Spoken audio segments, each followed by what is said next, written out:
every man's nightmare, huh? Broads, huh? Yeah. Hello, everyone. And good morning. It's the Bob and Tom Show. Christy Lee at the news desk. Hi. Pat Godwin Just a bright ball of sunshine. Look at you over there. in the performance room. I got to tell you, Pat, the new hair thing working really well. It is. Thank Looks you. great. For once. As Jess Hooker said last week, your glow up, Yeah. Pat, is really amazing. How come I don't understand how the eyebrows stay so dark? That's Chick. I don't know that It's, either. Chick's got that too. It's the thing, man. That's what And the happens. pubes? They're Yes. I do have, they're jet black like Elvis Black. For now. I do have a couple of gray pubes, and as I see them, I pick them out and I put them in a jar, and well, Tom, Christmas is coming. Oh, boy. Sir. Please tell me you're making me a sweater vest. Well, maybe just for now a bracelet, but still. I know how you love the sweater vest. I see a guy in a sweater vest, and I see I've given up. You don't All like right, let me call my husband. you don't like sweater vests. You don't like sweatpants. Although there are some very nice sweatpants out there, No, man. sorry, I don't like them. Don't own any, don't wear them. You could spend He north. hates my down vest, You could spend north of $150 on a pair of sweatpants. especially cashmere ones. Oh, Yeah. Well, that's Yeah. nice. Get a nice fabric, turn it into something completely pointless. Your thoughts, Josh? Do you like the sweatpants? I don't own any, no. You don't own any sweatpants? What are you lounging? Yeah, what are you lounging? Usually just my boxers. Even in the winter? Yeah, I'll just put a blanket over me. Well, okay. What's Oh, that wait a song? minute, hang on a Letting it all hang out. So you're at the house by yourself. Uh-huh. It's kind of a chilly night outside. Make a little fireplace. Have a little Maybe, toast, have a little jam. Make a little show in front of the full-length mirror. Grab an Afghan and sit down. I don't have any Afghans, no. You have a full-length mirror. I didn't care for Afghans. We grew up with Afghans. Of course we did, because everybody in our family made them. Yeah, right? exactly. A toe would get stuck in them. Yes. It's not very great. They Real were dumb. great. They're not warm. They're not warm. Yeah, they Do, were do you good. have They have a lot of holes in them. do you have a full-length mirror at your house? I do, yeah. Yeah, I do have a full-length mirror. You want them to do the tuck, don't you, and dance in front of the mirror? Just curious. Oh, well, that's Did you ever Everybody does imitate that. that scene? You know where they? Sure. If I were a woman, I'd do me. Do the tuck. Oh, yeah. What is it? Great big fap here. So sorry, I don't know how we got off topic. Oh, I know. It was your new look, Pat. It's very nice. Yeah, it is very nice. Yeah. I look like my grandfather. No, you don't. If you keep saying that, you'll think you're That's your because grandfather. we're getting old, Pat. He went white at 30. So did I. Well, it's that's okay. It's a interesting. good look for you. My grandfather was white and all of his life. Oh, yeah. At least we think, anyway. I mean, One of your grandparents. Oh, I see what you're saying. I'm 3% Cameroonian. I've seen the DNA. That's right. Well, coming up today, I'm very excited. Hey, speaking of that, there's Ace Cosby. Oh, hey, sorry, buddy. we hadn't finished. I'm Chick, and here's Tom. Coming up today, comedian Sam Miller. Yay! Looking forward to seeing Sam again. He's a That's really good. interesting guy and very funny. That's a good business name. Sam Miller Toyota. Heck yeah. It is a good name. Sam yeah. Miller Hardware. It's a strong, sort of trust- old-fashioned name, You yeah. trust a Sam Miller. Yeah. Now, conversely, Kostaki Economopoulos will be Don't our trust guest. him at all. No, Yeah. fuzzy bastard. foreigner. Oh, yeah. Keep your hand on your wallet talking to him. Yeah, huh? get back on the boat there, Greco. That's right. Rico. Greek, huh? I like Rico. I just invented that. What is he? You back in every room? Is that right? Kostaki's our NFL guy. You say so. We'll look forward to talking to him. By the way, as you know, As I do know. week 6 ended last evening. Yes. Dallas. Yes, rest easy, America. Dallas Cowboys back on the winning track.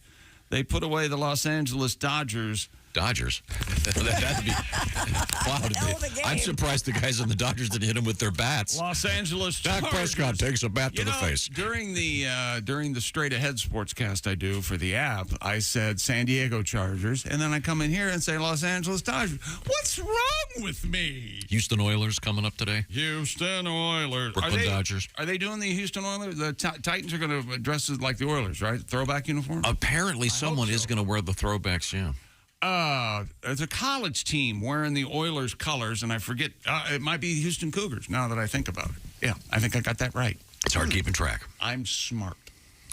Anyway, Dallas wins 20-17 last night. Dakota Prescott, he's once again a Super Bowl quarterback. Remember last week when couldn't find his ass at third base. Well, now, this week, he's back to being the Super Bowl quarterback. 272 yards and a touchdown. C.D. Lamb had a very good game, and the Cowboys win. The Major League Baseball playoffs, Phillies win again. Oh. Holy hell, 5-3 over the Diamondbacks. They're up, that's the first game of the National League Championship Series, so they're up 1-0. And also, Texas beats Houston for the second game, so they're up 2-0 over the... Wow. Over the... Defending champion. Texas beat Houston, yeah. The Astros are, yeah. And remember, the Houston Astros were the only team to ever be cheating at Major League Baseball. Oh, this again. And we caught them. Why don't you play the piggy sound or something else I hate? So everybody is okay. Okay, get it out of the way. Let's say Actually- goodbye to half our audience. Actually, and now we'd like to say goodbye to the other half with me doing more sports. Texas Rangers beat Framber Valdez of the Houston Astros. He threw a no-hitter this year. What a beautiful baby. Let's name him Framber. That's one of my favorite baseball names. Framber. I don't know if that's short for something or that's his whole name. Frammy. Oh, I like Frammy. Or Burr. Hey, Burr. Do you feel like I do, Peter Framber? Isn't there a great movie with Anthony Quinn? Tell them Valdez is coming.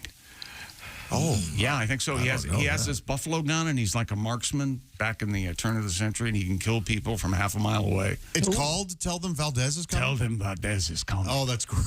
Yeah. Oh, wow. And then you hear this bang far off, and bad guys look around. I've got to see it. And they fall dead. I love titles like that, too. Yeah. Bring Me the Head of Alfredo Garcia. That's a hell of a movie. And sweet, what is it? Sweet, sweet badass or sweet, Yep. Sweet, sweet badass is badass song.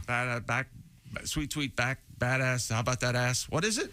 No, I think I had it right the first time. I'm not sure.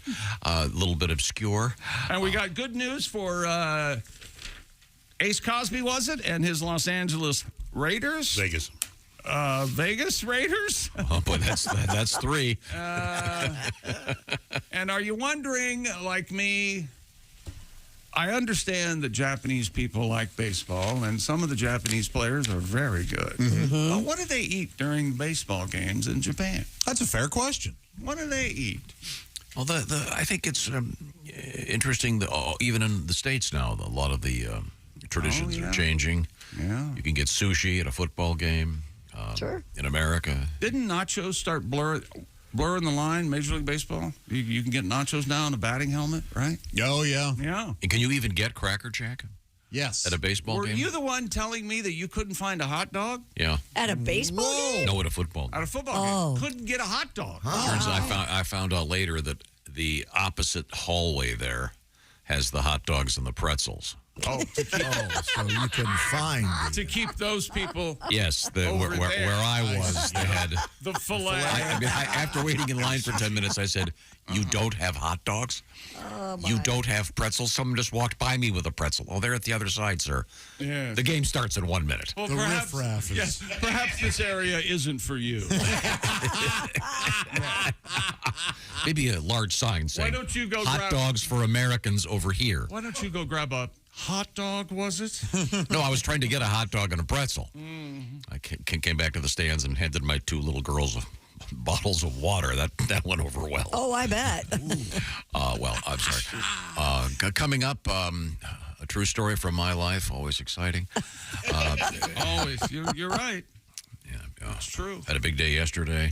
Did you? Yeah, I had to do a major blood thing. Yeah, that's called a blood draw, yeah. Well, they apparently needed to Here we go. needed to Try 5 times. fill up 4 sumo wrestlers with my blood. I go, "Are you done yet? For God's sake! How many of these do you need?" Do you ever get the lady, and bless their hearts, they're doing all they can. Oh, I had the best phlebotomist ever. Yeah, Where you tell me her name, I'll go to her. About 3 out of 5 are no good. They don't. She was know. the best. But the ones that are good are amazing. Yeah, I didn't even know that Yeah. the needle was Yep, in there. absolutely. It was taking a while, and I can't look, of course, And you know me, because I'd faint. Me too. They need to count me Again, down. another reason I'm not a doctor. I understand. I don't know if you guys know this about me, but I'm a devout smartass. So when she's oh, let's see, root. And she goes, I don't know what we're going to do. And I go, maybe we could get somebody who could do this. Oh, you don't have the big popping veins like me? I'm chunky. I'm chubby. Oh, God, my veins pop like... You know where I do like have good John veins? C. Holmes schlong. I've got. I got a pulsing. come back with that. I got a pulsating blue vein right there in my elbow. I've got good veins on the back of my hands and that hurts there though. in my feet. What is it, Ace? I said I was proud of you. You made it through a show without coffee. Oh, that was pure misery. Oh, by the way, I got to the blood draw, and I said, God, I'm dying. I haven't had any coffee today, and I'm really thirsty, and I haven't had any food. If they answer the way I think you should, you're allowed to punch them right in the face. And then she goes, oh, no, you're allowed to have water and black coffee all morning. You're telling me this now? Well, you were drinking water, yeah. Yeah, I was drinking. I just said, well, if I'm watering down my blood, too bad. Yeah. I drank 2 bottles of water. I couldn't stand it. I don't think that's the way it works. Yeah, Well, you're in fine. any event, good to know. Right now, I want to talk about Adam Sandler. He's gone on a tour right now. Another one of our good friends who's out there in the world is the great comedian Bill Burr. And Bill isn't just out there doing live stuff. He's got a movie coming up. We talked to Bill about this a couple months ago. He was working on it. It's called Old Dads. And it's going to be exclusively on Netflix. And I got the listing here. It's premiering October 20th. And Old Dads, Josh, features Bobby Cannavale, who's a terrific actor. I'm trying to think what he was in that Woody Allen movie. Which one was it? Maybe the one about Blue jazz. Yeah, that's it. Yeah, Bobby's great, and Bokeem Woodbine, and they're all playing old dads. Obviously, a great comedy, and directed by, written by, starring Bill Burr. Old Dads once again exclusively on Netflix, October 20th, and you'll be glad to know that it's about guys like me that at a certain age, men of a certain age, have kids. I'm no Mick Jagger. And kids were mistaken for grandchildren. Mick is what, 79, 80? 80. He just turned 80. He's got like a kid. That's ridiculous. Yeah. Who would do that? By the way, coming up in the news, we have sperm news. Did you see that, Christy? Mm-hmm. We have sperm in the news. But getting back to Old Dads, this should be a great movie. Netflix, October 20th. With our friend Bill Burr. Check it out. We'll keep you informed about that and how to keep watching. Coming up, we have sex myths from the New York Times. And if anyone knows anything about sex, it's the New York Times. I'll tell you. Sexy. And we have news from the world of law and sperm news and interesting news in sports. This is the Bob and Tom Show. Hi, you're listening to Bob and Tom Radio. This is Jim Gaffigan. Thanks so much for tuning in to Bob and Tom Radio this morning. It is Tuesday, October the 17th.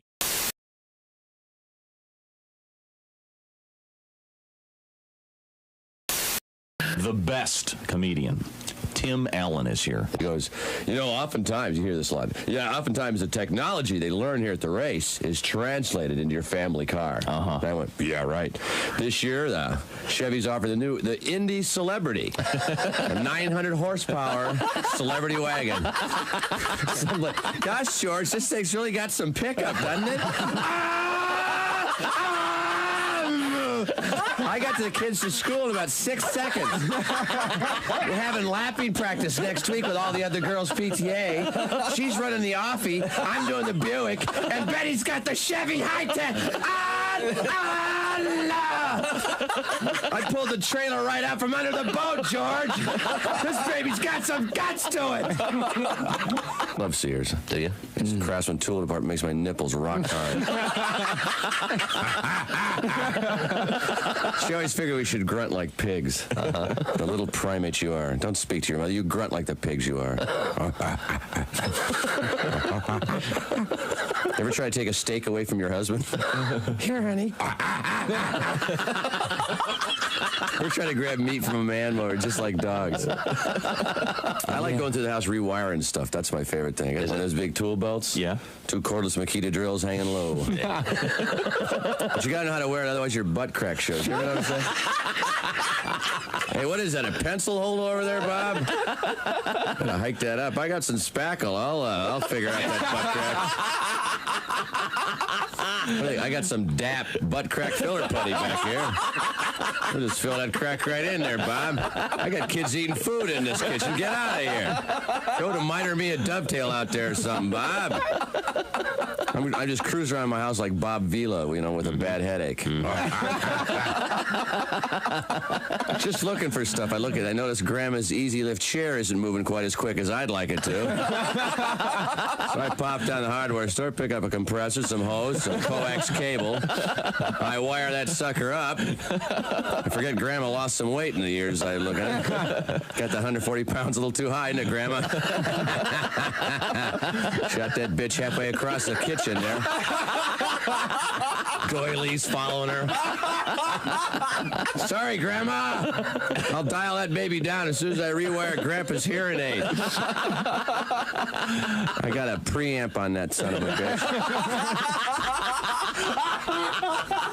Comedian Tim Allen. Oh, God. Now that's manly.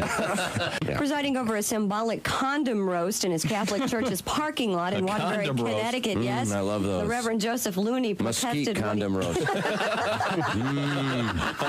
Very tasty. I'd like that blackened, please. It makes it look bigger. And they look so good at a shish kebab, too. A little pepper, a little bell pepper, condom, tomato.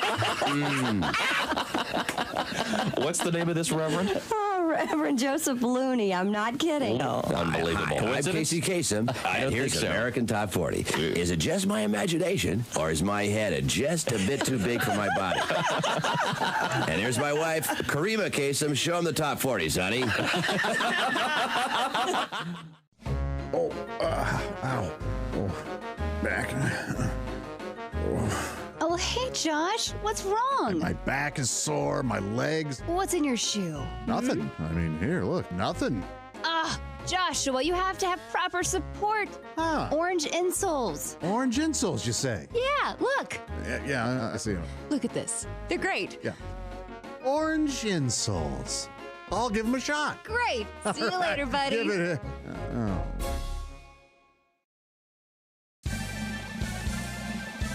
Yippee!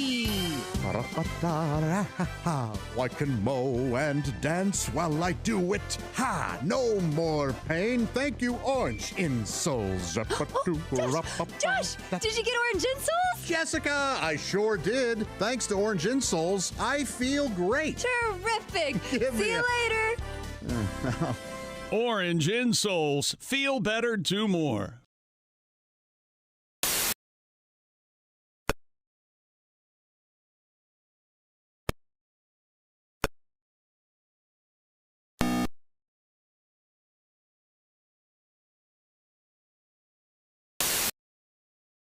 Bob and Tom VIP now. Just go to bobandtom.com/VIP. See, that was worth the wait, wasn't it?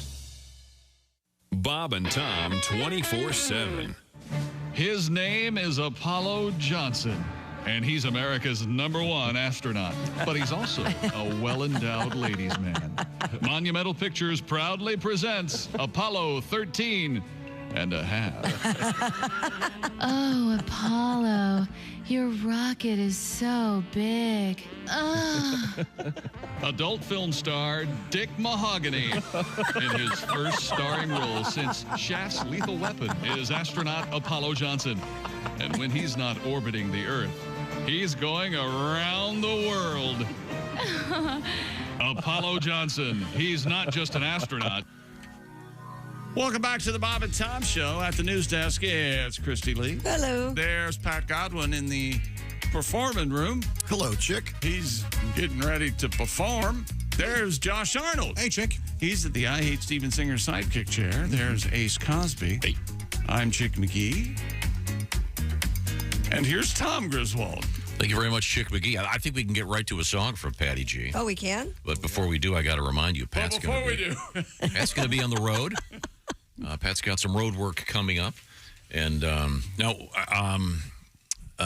you got a bunch of shows on the way, Pat. Yeah. I mean, the big one, we're all going to be there. That's coming up November 17th. It's a Friday. We're going to be in Wisconsin at the beautiful North Star Casino Resort. Officially, the North Star Mohican Casino Resort in Bowler, Wisconsin, outside of Stevens Point, doing our show live. I'm sorry? That morning. Where is it? Hang on a minute. If you're I really can't relate. If you can't relate, you have to give me a second. Wisconsin. This computer's got some issues. What's the name of the city? Okay. I'm really not on the same page. This isn't working. Okay, that's perfect. Let's try it now. There we go. Bowler. Okay. And spontaneity is the key to comedy. Yeah. Completely worth it. Timing. Yes, sirree. Pat will be joining us. The morning show that morning will feature Duke Tomato and the Power Trio, the Brass to Mouth Horns.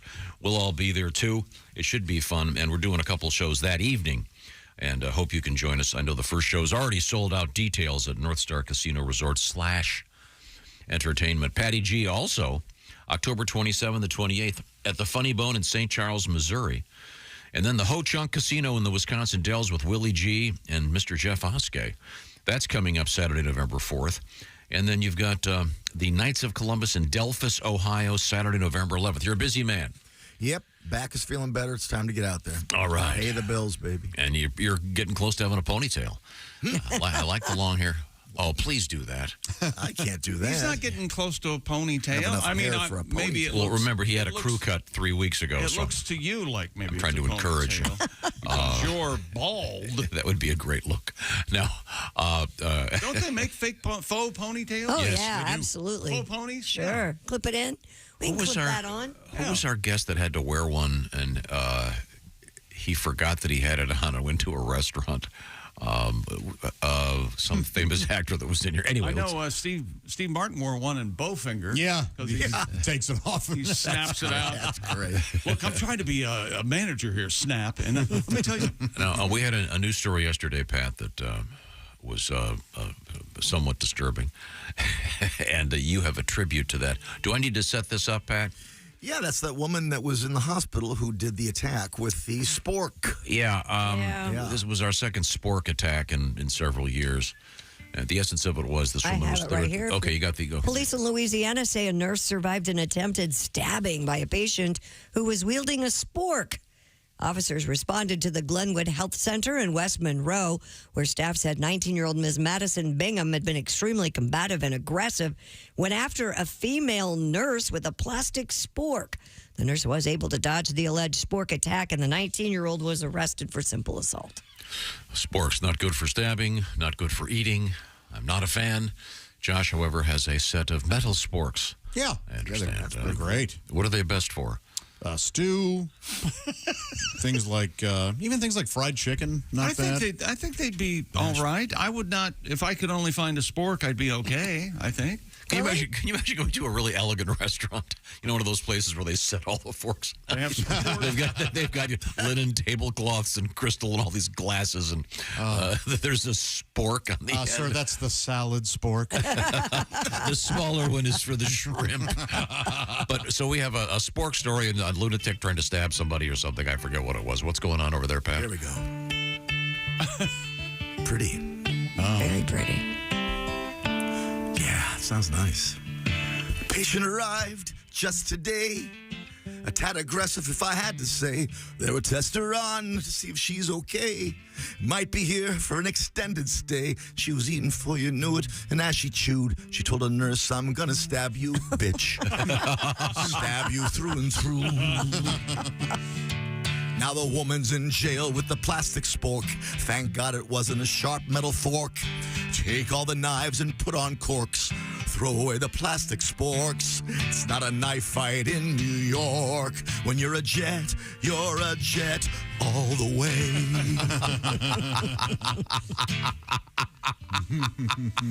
A nice touch. Ready to rumble. Thank you very much, Pat. Little tribute to Harry Chapin.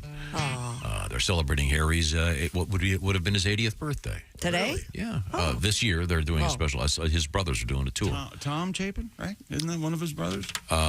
Yes, and Steve. And his sister, Mary Chapin Carpenter. Yeah. She was really right. Oh, I like her. She's great. Very good. Yeah. We now return to the sports page. I thought we were going to hear about your life. You have a story. You've been talking about this since for like over an hour. Because it's so dumb, I can't. You said none of us are going to believe it. So I left the television on in my living room. Okay. Because you always do, but go on. Not this one. Oh. It was that big one I got. Okay. So it's on. And that one, I had someone help me out, and they got it so it has the closed captioning on it. Someone helped me out. Okay, it's a button. It's push. extremely confusing. No, you've got to go through layers and layers of computer stuff. Yeah, because they want to make it as difficult. So it's got the closed captioning. Although I wish I could move it because this particular TV has the closed captioning on the top of the screen. No, well, so it's going over people's faces. You can move it wherever you'd like. Because anything you want. And I especially like it because I'm watching this. I started watching this English TV show, and they've got fairly heavy English accents, so it's a little easier to. In any event, I left it on so right across their faces, huh? I wanted to be able to catch the end of the baseball game, and I've got it on the radio. I thought it'd be fun, so I had it all timed out. I had to go to a meeting. I had it all timed out. So I get back to there's like. It's whatever, the bottom of the 8th or something, and I get back to my house.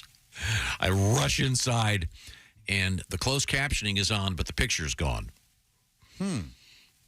There's a black screen, and just the picture, just the words are coming out. Yeah. And then, so by the time I just finally turned it off. I gave up. I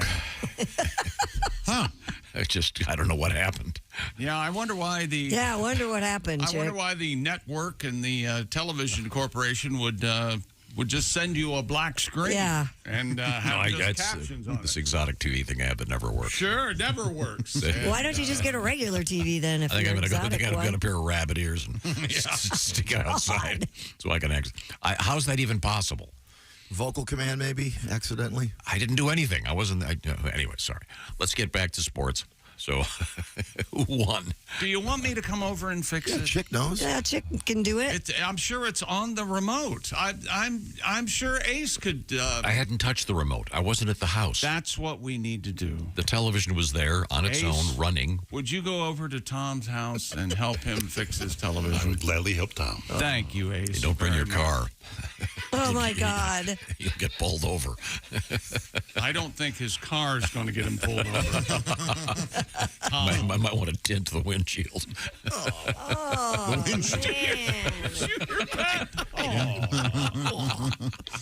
His window's still broken, by the way. I know. I told Ace, you can drive my Suburban.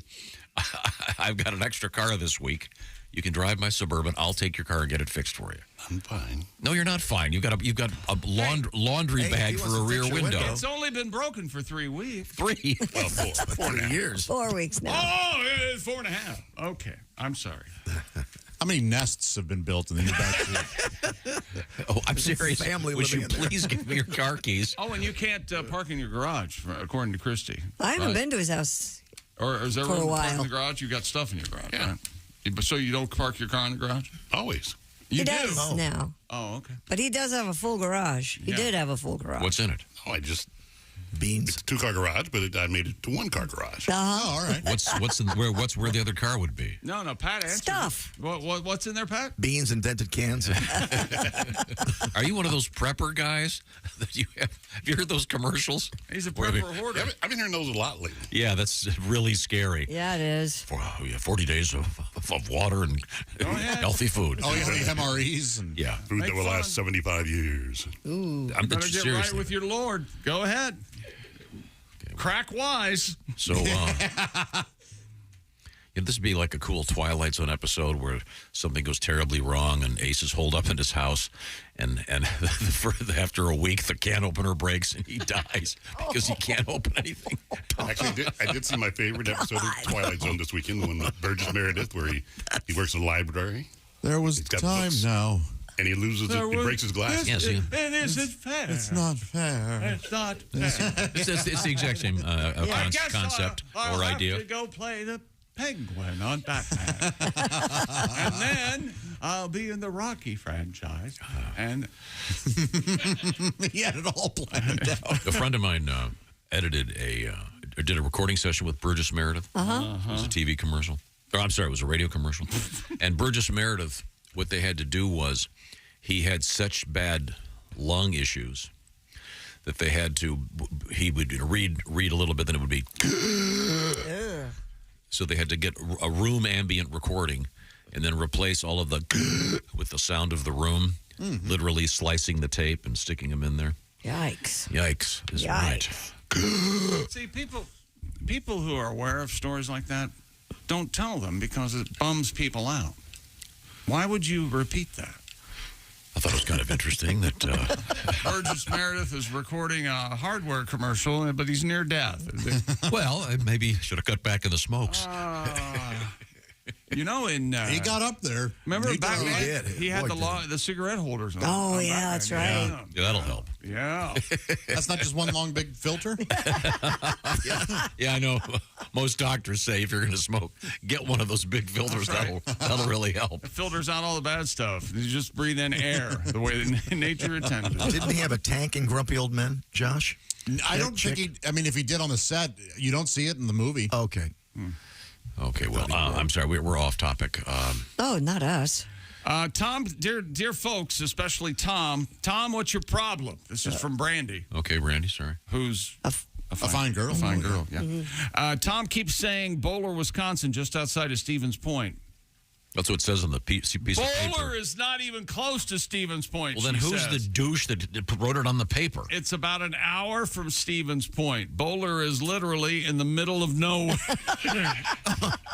Oh, yeah, there's, let's see here. Well, just outside of Stevens Point sounds a little better than in the middle of nowhere. Yeah. Join us. I'm sure that's Join us in a place you can't get. I'm sure we're using Stevens Point because it is in the middle of nowhere. That's what's on the sheet. I'm just reading. I'm doing what I'm told. Oh, look, it's WAUSAU at Wausau's right there. Weston. Wausau. And those places Schofield. I wouldn't refer to them as in the middle of nowhere. They're surrounded by lush, lovely nature. Yeah, they're wonderfully secluded. I call it heaven. It's where the, what is that? The glacier. Glacier went through, man. No, there's no. Are they Yetis? Oh, God, of course. Not in America. There are no Yetis in America. It's too cold, right? Sorry, Sasquatches. And Jess said there's a lot of wild turkeys out there. Sure, yeah. Oh, she did see the wild turkeys. And they move in groups, big groups. Yeah. They have a gas station, a hotel, and a casino, and an RV park. Brandy says, have fun in the sticks. Well, you know what? We will have fun. We will, Brandy. Right. And let me tell you something. You better not let the sun set on your ass in Bowler, Wisconsin. Because I'm going to have you arrested. Because when I'm in Bowler, I'm the law. Okay? Do you think if your name is Brandy, the next person that says you're a fine girl, you just want to punch in the face? Oh, I bet. Well, your parents should know better, right? But that was a long time ago. Well, that song. That song's probably older than she is.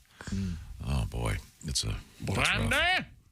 Yeah. Now, coming up in sports. Coming up in sports, Major League Baseball playoffs. Texas wins. So do the Phillies. Good news for Ace Cosby and his Raiders. The Cowboys win last night. NHL, I don't think the Blues played last night. No, they did not. And peanuts. Peanuts. Get your peanuts. Red Hot peanuts. Red Hots, peanuts, beers, ice cream.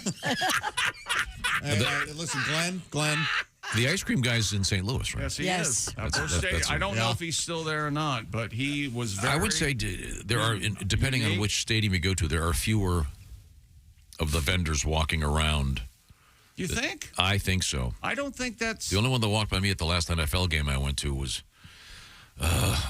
we had cotton candy. Of course. Which I had to buy. I think vendors at the ballpark are probably... you would order them on an app, I guess, right? And they'll come over and give you, or that seems to be app-proof, right? They're going to walk around the stadium. Do you remember the days when you would actually... I remember what they call money, where you would pass the money. Oh, yeah. And then they pass it back through the line of seats. Wrap the hot dog up and heave it to you. Have you ever used...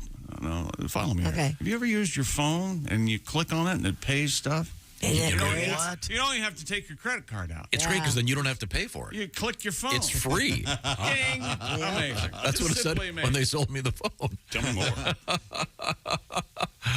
Right now, it's funny stuff, Ace. I want to talk about the importance of sleep. And if anyone knows the importance of sleep, it's this crew. We have to be accurate the way we sleep, or we're screwed. Let's just go through this. The sleep number setting is the firmness level of one's mattress. And Christy Lee, you have dramatically changed. Yeah, I went from a 35 to a 40. There you go, which means what? Well, Well, it means I still like a softer mattress, but I did go up less just a little soft. bit. Whereas Mr. McGee has been My husband consistently. is a 100. Thank you for asking, Josh. Mr. McGee is consistently a 100. 100. Just Much like like, Christy's, much like Andy. current husband. But they're in the exact same bed. I mean, I think that's the point here. Oh, right? yeah. Andy and one I side are. is yours. the Chick and Andy aren't in the exact same bed. That would be interesting. Hang on. What time is it? When do you get home? The larger point is, as Josh points out, it's sort of like the old Certs commercials. It's two mints in one. No one knows what that is. The Sleep Number bed allows for either side of the bed to have its own firmness. This ends a lot of arguments. Plus, even if you're arguing with yourself, you're at the mattress store, I'm fine. staring at the lights, staring at the lights in the ceiling, dealing with the bad breath of the sales guy. Hi, and anything to get out of here. No, the Sleep Number bed. You set it when you get home, and you can change it at the touch of a button, like Christy just did. That's right. And the Sleep Number bed has something brand new, which is the greatest price ever. This is the lowest price ever for the all-new Queen Sleep Number C2 smart bed, just $880. And if you take your phone to the Sleep Number store, Ace, you can click it and you buy a bed. It's amazing. Well, they actually have some great new financing things happening as we speak. Even better. Only at the Sleep Number store. You'll find them, of course, at sleepnumber.com/BT show. Now, this new financing is subject to credit approval. See the store for all the details. Once again, the all-new Queen Sleep Number C2 smart bed, just $880.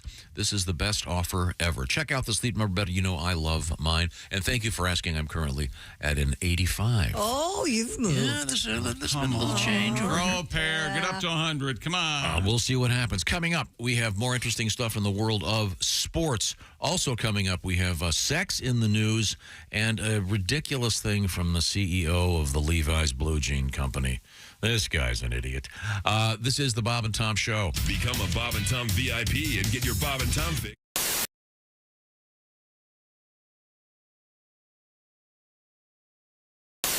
Hey, it's Josh, and of course...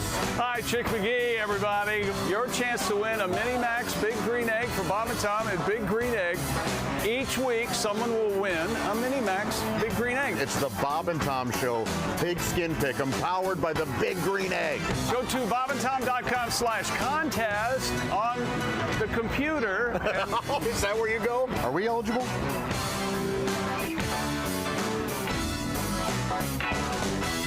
That's nice. That's so nice. We got another song for you, baby. Oh, we'd love to hear one more. What have you got for us? Baby, you know this one. It's my song about your britches. 1, 2, 3.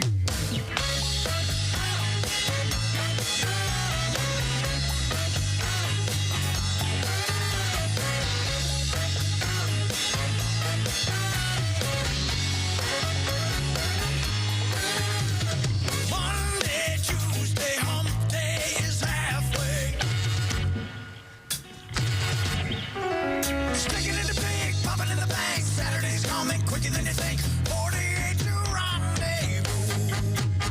I'm gonna blow a wad on you. Oh, oh, oh, I'm coming in my pants. My shirt is my best suit, baby. Gonna pick your flower. Gonna be there in an hour. Coming in my pants, shirt, shoes, and my necktie. I'm so excited. I hope that I don't love you.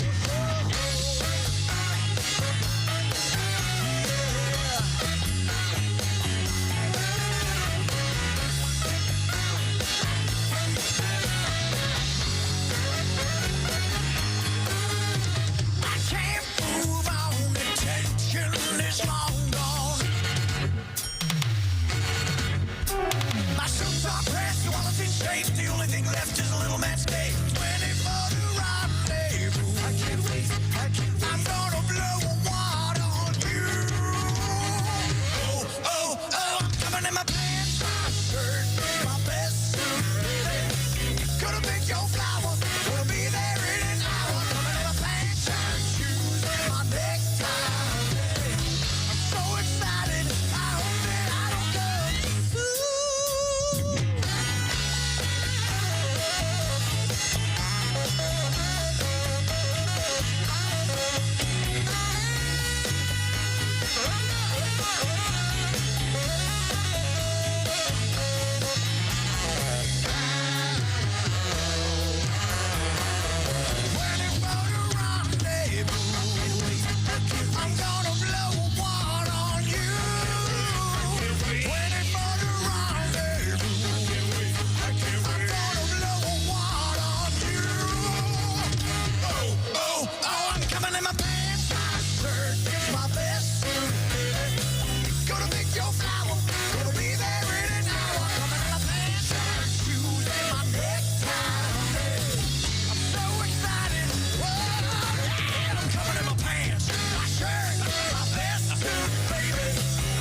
pick your flower.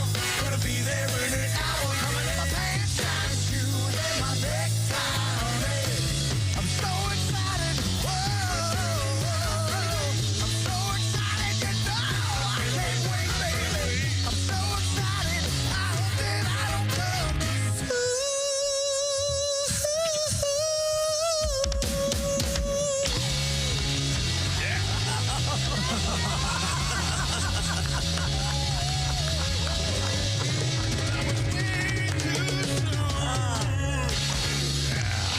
All right. Here come the mummies, ladies and gentlemen. Added special effects at the end. Oh, thank you so much, fellas. That was just beautiful. Baby, thank you.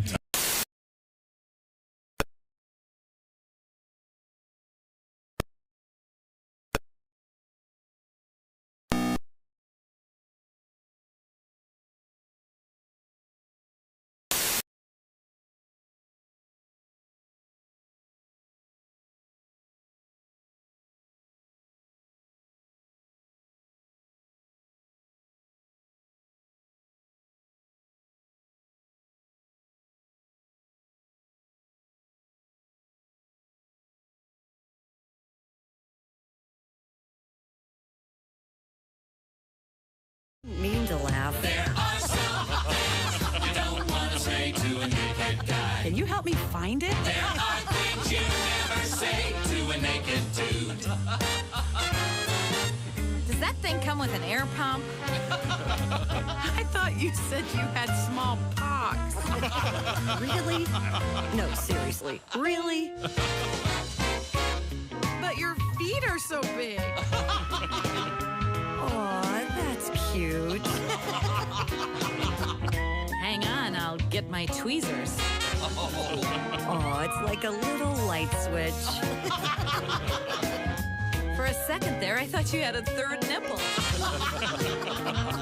I didn't know they could be innies. Well, this explains your big car.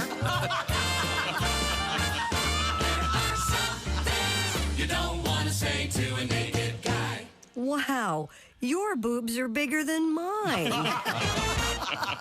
Bob and Tom, 24/7. Joining us in the studio, comedian Ed Yeager. Hi, guys. Hi, Ed. How are you? Good. Good to see you again. I'm glad football season's almost here. I love football. I do too. I was I was in a hotel room, and I was watching a football game, and I opened the drawer, I pull out the Bible, I turned to John 3:16. Mm-hmm.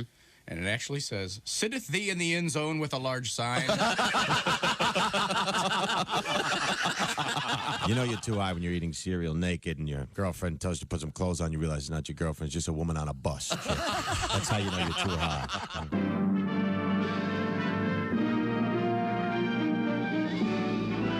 Spanning the globe to bring you the constant variety of curvy cleavage on display. The thrill of victory and the agony of defeat. Don't touch those. Sorry. The human drama of curvy cleavage on display. This is The Bob and Tom Show. Peanut? Well, it's a funny story.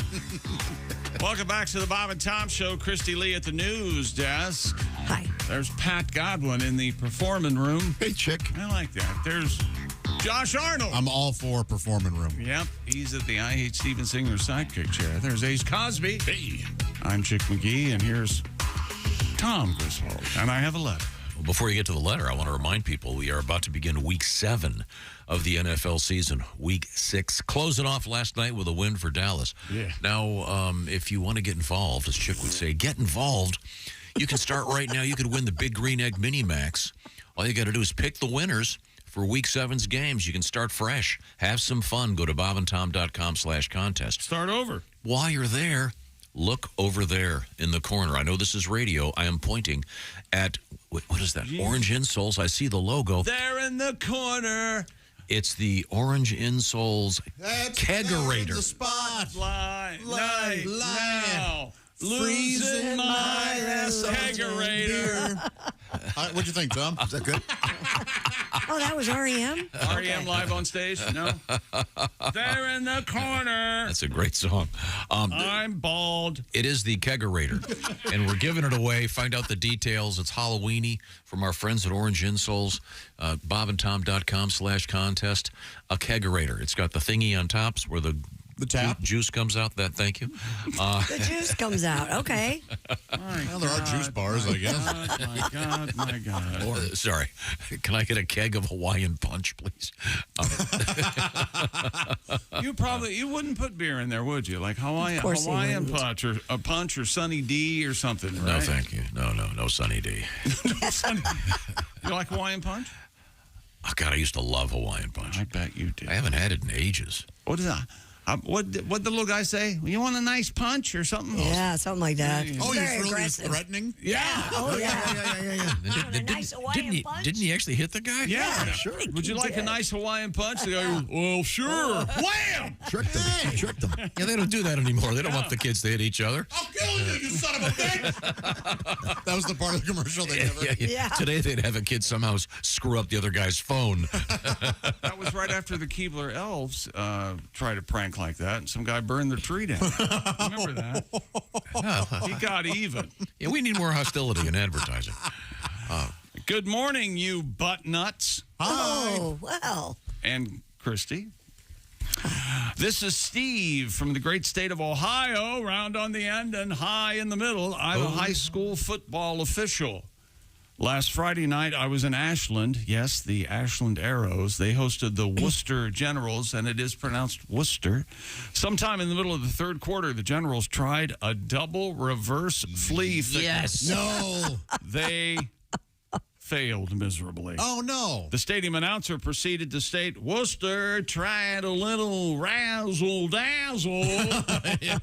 That did not work, prompting me to reach out and let Tom know that the saying is even more alive and well than he could ever hope I for. love this. Love razzle-dazzle. Love that kind of football. Sorry the play didn't work. My crew and I officiate all 10 weeks of the football season on Friday nights all over northeastern, north central Ohio, not to mention several lower-level games from August to October. I'm doing it for 15 years. Good for you. It's tough getting. It's a tough gig. No one wants to be nice to the officials. They do a great job. Thankless. This is the first time we've heard razzle-dazzle over the loudspeaker. I needed Tom. Please write me back if anyone ever does the Statue of Liberty, my favorite play in football. Do you know what that is, Christy? No, I don't. You're familiar with the Statue of Liberty? Of course I am familiar with the Statue of Liberty, yes. The Statue of Liberty play. Where is that in Montana? The essence of it is the quarterback goes back and and when the ball is in the back position, about to be thrown. Yes. It looks like he's going to throw it. The halfback comes by and grabs the ball up there and takes off. Huh. It has won many a backyard football Yes, game. I believe it hasn't been used in the pros since Red Grange. I was going to say, I don't think I've ever seen that play. And God, would it be great if somebody did it. Galloping goat. Why don't they?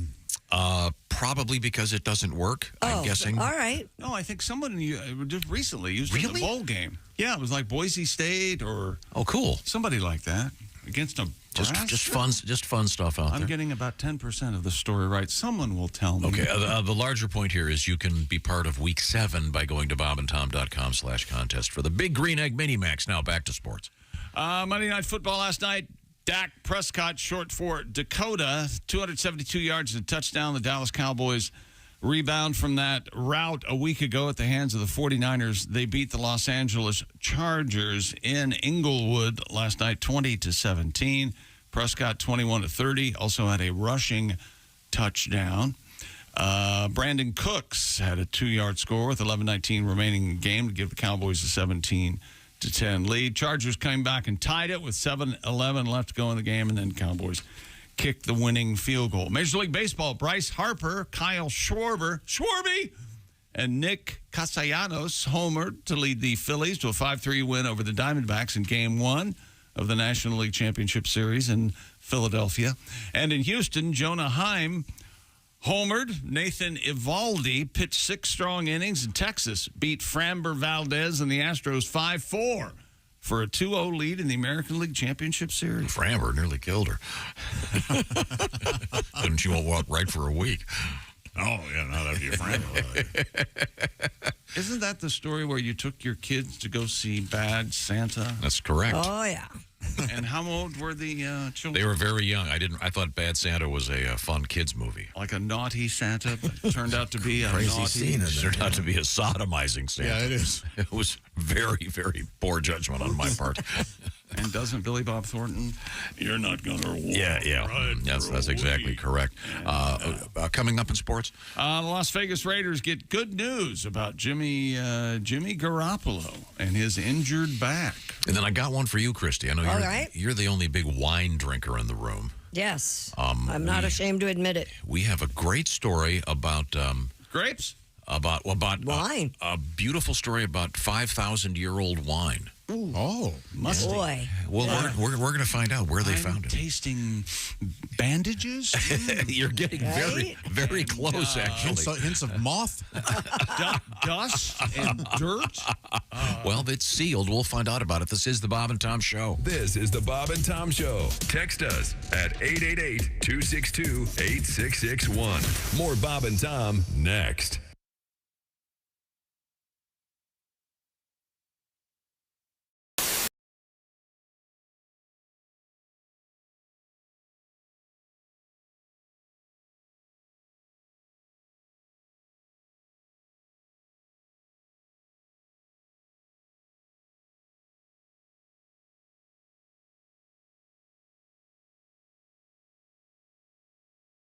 Three hood ornaments, a bowling trophy, the hind quarter of a horse, and a jar of tartar sauce that will have to be explained elsewhere. 295 Night Ranger when you close your eyes. It's 8:42. You're with Bob and Tom on a 2 for Tuesday. Good morning. Howdy. Great. Holmes. Sherlock. Let's play word association. Okay. Howdy. Holmes. Sherlock. Holmes. John C. With Bob and Tom. Holmes. The human tripod. I see. Okay, I'm sorry, Bob. That's all right. From 6 a.m. and for the next 4 hours, Bob Kavoyan and Tom Griswold fill the airwaves with jokes and pranks that range from silly to hilarious and from bawdy to sick. Why is sex like hair? Why is sex like air? I give up, Bob. Because it's no big thing unless you're not getting it.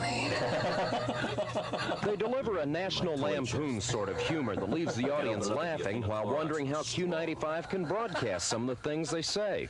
Half the joke is in your mind. The joke isn't stated outright. The person has to put something into it to get something out of it. Yeah, they're fun and people like them. People enjoy them. They laugh at them. There's an alternative. You can always change the channel. But people aren't. After 2 years on the air, Bob and Tom have taken Q95's morning show to the top of the volatile morning FM ratings. WFBQ is the third radio station the zany team has worked for. After 6 years together, they've got the routine down pat. Bob runs the audio control board, plays straight man, and provides the program's famous laugh. Amateur phylactics. Amazing concept, I think, and I think it's going to go Tom far. sits in a mound of notes and papers to provide the program's often quoted jokes and many of its voices.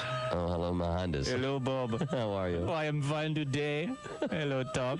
Hi, Mohandas. You look very good today. Thank you so much, Mohandas. Much of their banter is off the cuff with an occasionally rehearsed punchline off mic during a song. Only if it makes you late for the ceremony.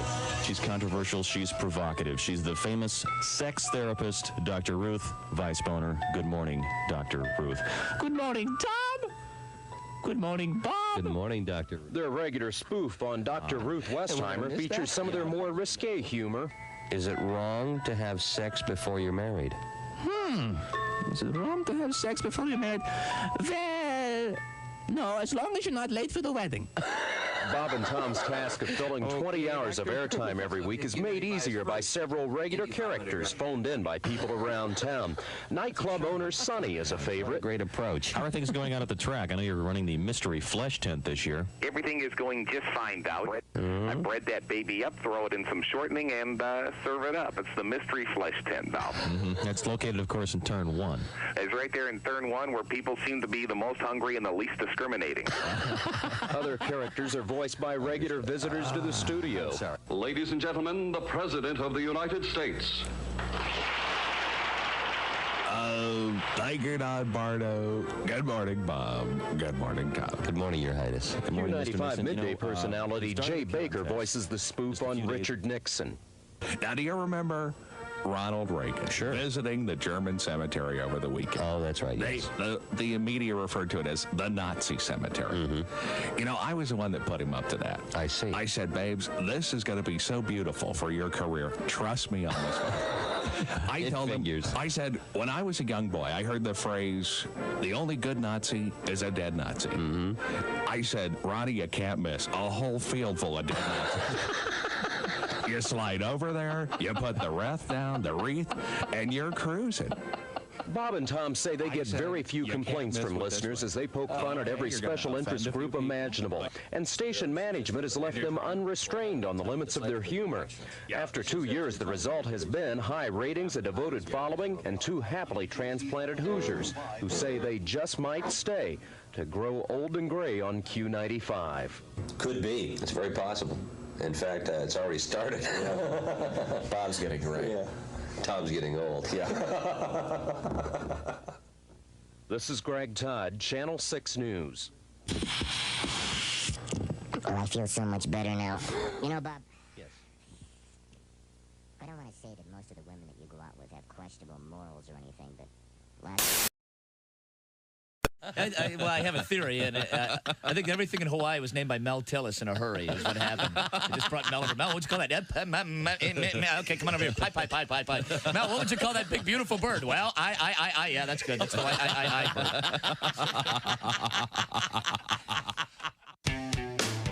All day, all night, all Bob and Tom. This is Bob and Tom 24/7. I actually I have a sexual fantasy associated with the earthquake. Go. All right, woke chick up. In my fantasy, I'm making love to this woman. Yeah. And then all of a sudden, she feels the earth move beneath her. Yes. And then she rolls over on top of me and shields me from debris. Safety first, everybody. Safety first. I swear, pretty soon, teams will actually, instead of just the stadium, the team will actually be sponsored by a company. Oh, sure. I think I agree. Right. And so, but of course, each company would have to be careful about which team they sponsored because sometimes it could be bad combinations. Gillette Knicks. I don't think that would. Yeah. No, that's a negative. The Coppertone Redskins, probably. No, probably not. Marketing. The Visa Bills. Another highlighting the negative side. MasterCard Chargers would be right. I like the Clorox White Sox. That works. That's great. Sure. But the Tampax Red Sox really doesn't. Yeah. Man. Yeah. I like this one. The Comcast Cable Pirates.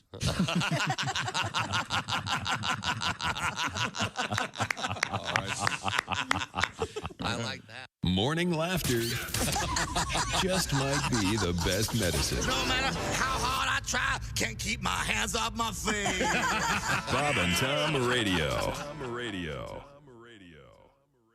Money.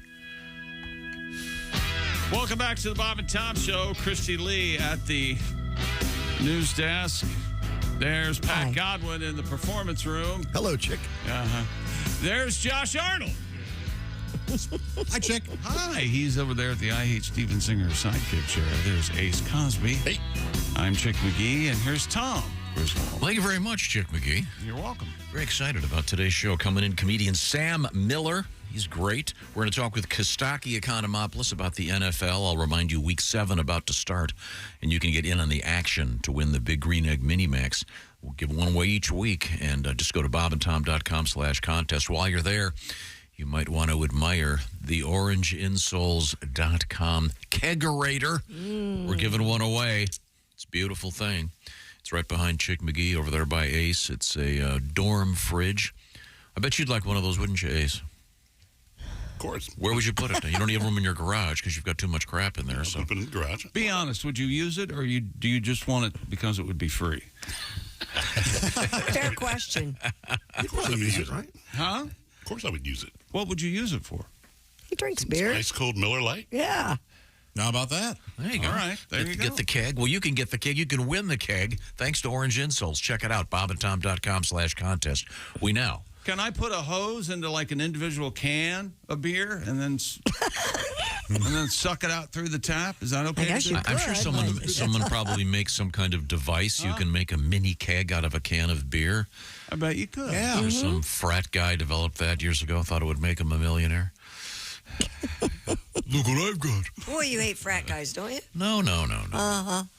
Weren't you around frat guys there at Columbia? Weren't you? The cradle of fraternities. My freshman roommate became president of the Fijis. There you go. There you go. Good guy. And you weren't tempted. Didn't want to be a member of the frat. No, that wasn't my thing. Didn't rush or whatever they call it. No, that wasn't my thing. Did you know anybody in the Skulls? One of my good friends was in the equivalent of that. What's the Skulls? That's the Harvard. It was this was a secret society. Yeah. There were two of them. He was in one of them. Oh, okay. He never stopped talking about it. He was a complete idiot. I believe that all the skulls. Wouldn't they give each other skull? Isn't that how is that right? There was one of the frats that a stunt in which the sloppy tops. to join the frat you had to run up the steps of Hamilton Hall with a marshmallow in your ass. Oh, there's that. And if it fell out, you had to eat it. You had to eat it out of your own ass? Yes, and then it was a race. Then if you lost, you had to eat the one from the other guy's ass. Oh, come on! Well, it wouldn't be so bad eating out your own ass. It'd be better than somebody else's. See, what I thought I would do is make friends the old-fashioned way by having a personality. Well, brother, I ate the marshmallow out your ass. We're bonded for life. Okay, great. Next. Yeah, but what did they do when they found out that this is your personality? They were fortunate. They said, is that right? That we didn't have that dick in our frat. So the question is, can you make a keg out of a can? I don't know, Christy. I didn't ask that question. Christy, what a stupid question. Way to bring the show to a grinding halt there. Speed bump. Miss off topic. I know you guys were talking about something else. I'd like to interrupt. You could win the kegerator. That was my point. How could I win that, Tom? Well, you go to bobandtom.com/contest, and it's explained to you there. I'm not going to waste your time now. I'll waste your time now with more sports. Las Vegas Raiders, Brad Lassie, You are in rare form today. Las Vegas Raiders received encouraging news on Jimmy Garoppolo's injured back. Of course, everybody on the Raiders were going, my God, his face. Is his face okay? The moneymaker. My God, is he still good looking? He is. Yes, he's still good looking, but he has an injured back.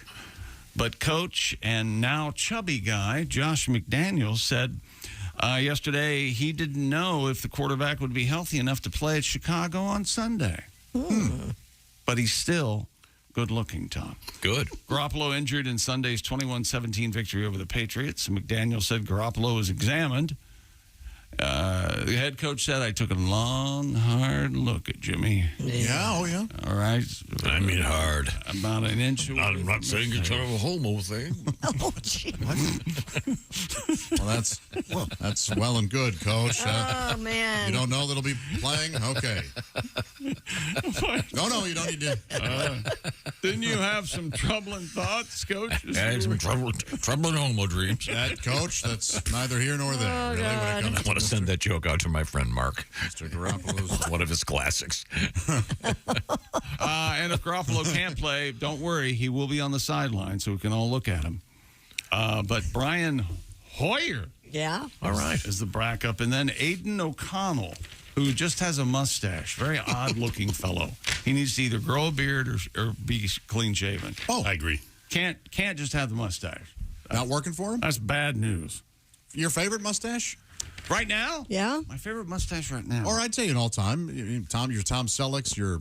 No, I like beef. It's what's for dinner. Oh, Sam Elliott. Sam Elliott. Yeah, that's a good one. That is from a show called The Sackets. You know who could grow a Jason Lee in My Name is Earl. Pretty good mustache. Yeah, that was a good Never one. saw 10 seconds of that show. I think you'd agree with the mustache, though. Okay.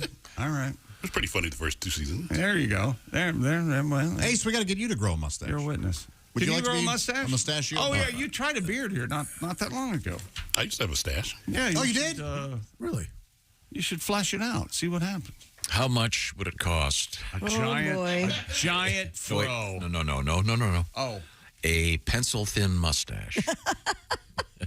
That is the worst look of all time. I think, first of all, let me answer on behalf of my client. All things are negotiable. Let's start what you're talking about at 5 figures. We're starting at $20,000. Listen to the man. Your least favorite sports guy used to have a pencil-thin mustache. Oh, Frank DeFord. Yeah. That just says to me, I love myself so much, I'm going to spend a lot of time in front of a mirror each morning. Really, just doing a really must pencil-thin mustache. It's a heck of a look, yeah. That is an ego look. Mm-hmm. The mustache. Look the at time me. forgot. I'm sorry, back to you. Oh. Chicago Bears quarterback Justin Fields, Bears, will likely miss at least one game because of a dislocated right thumb. Ouch. Where they can't find it? No, someone hit him in the ass. I see. Hey! Coach Matt Eberflus, who used to be in Dr. Seuss book. Oh.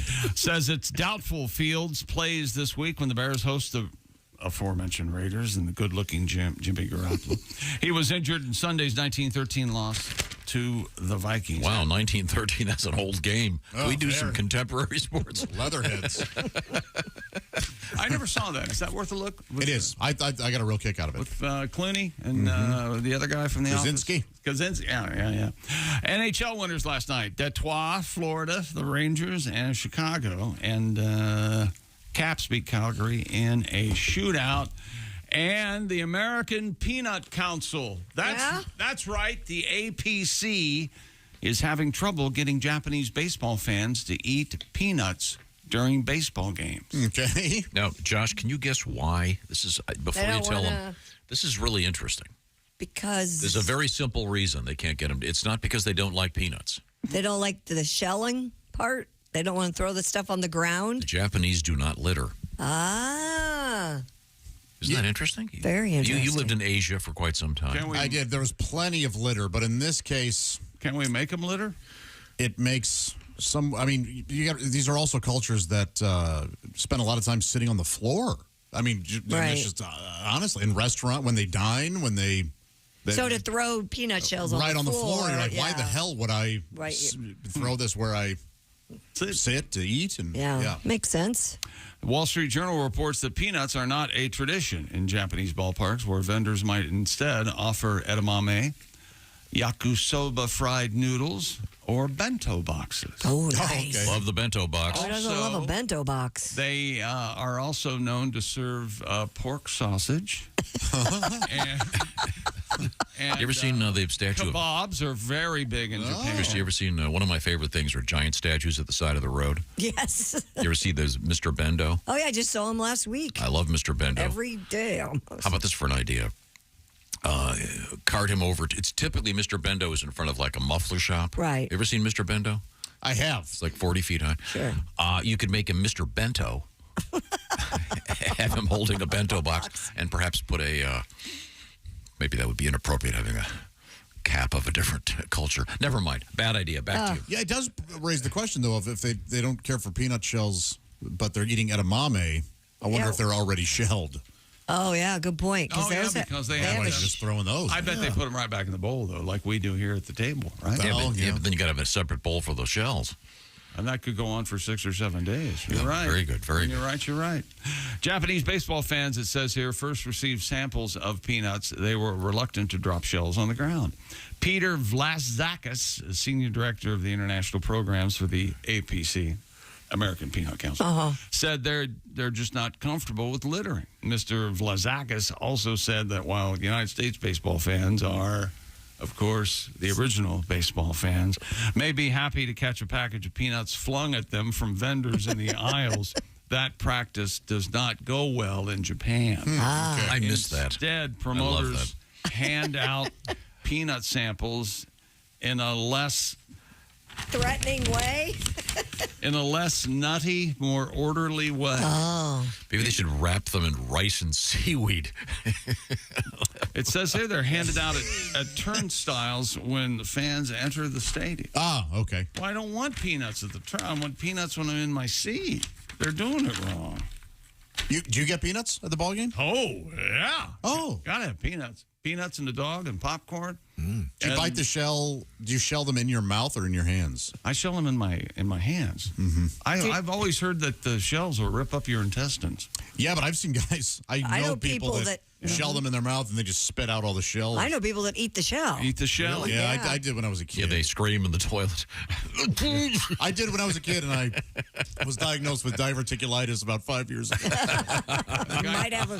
The guy told me I'm eating the shell because the shell is salted. If they didn't want me to eat it, they wouldn't have salted the shell. Yeah, no, I still don't think that. This is weird. They were passing out nuts in this video they've got here. And in Japan. In Japan, yeah, and they blur them. Like, oh yeah, they will. They don't, just like in their porno, they blur them. That's a good joke. That is so. That's the weirdest thing. Yeah. Why would you blur out the good parts? Yeah. I know. And if you're in Japan, can you go on the internet and get like American porn that is not blurred out? Oh, I'm sure. I could in Korea. Yeah. Now, do people? Let me ask you this. Presumably, if you grew up or became of age, if you will, watching erotic cinema in which those parts were blurred out, would that become part of? Would that be imprinted on you, and that would kind of turn you on? so when you finally got a real woman, she had to hold this screen in front of her groin area to make it pixelate. Remember, they used to have. We had a pair of sunglasses that looked like the black bar over your face. Oh yeah, I love those. Those are great. What's coming up in sports? What's coming up in sports are world records that will amaze and astound you. Oh, don't go anywhere. We've got something special coming up. We've got a great guest coming in. Comedian Sam Miller will be here. Kostaki Economopoulos. We also have an Orange Insoles giveaway. It's that beautiful kegerator over there. Speaking of Orange Insoles, Josh.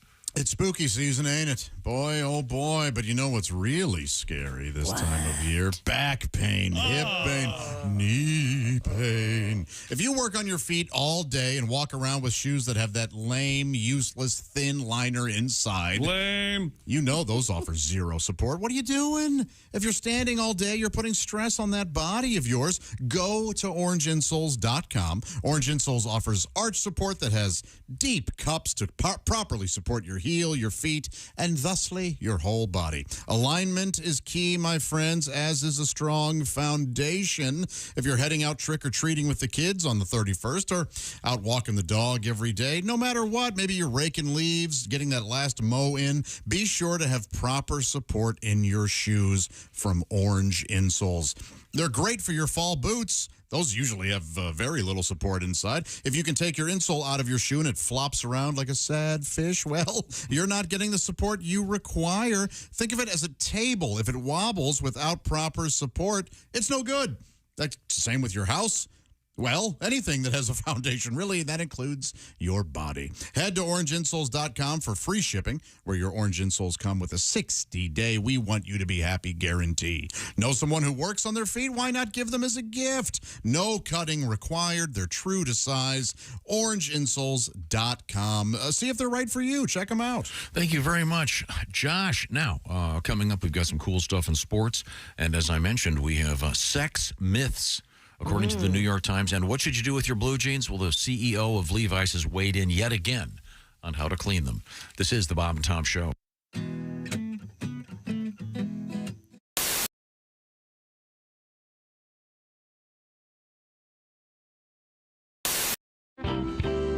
Went to my first luau, which was cool. Oh, yeah? Yeah, man. You know, they burnt the pig for us and everything. It was fantastic to see a pig come out of the ground and we just ate on pig. Mm-hmm. You know, I mean, it was kind of weird looking at him with his nose sticking out at you, but, you know, he was still delicious. Yeah, sure. I just ate from behind, you know, that's what I did. Yeah, no pig face. Yeah. Right, you know, no, you don't want no pig face. But my cousin, them eat pig snoot in St. Louis, which is crazy. They eat the snoot. No way. What? Yeah. They do, really? Heck yeah, they put barbecue sauce on it and eat it. They eat the feet. Some black Yeah, you will not lead us astray, I guarantee. Because I hate restaurants that have those, you know, named best barbecue ever, you know, and then you go in, it's some old burnt barbecue, and it don't taste good. I mean, they only have what you want because, you know, I'm from St. Louis. We eat rib tips, you know. And rib tips is like the top part of the rib, and you cut it in.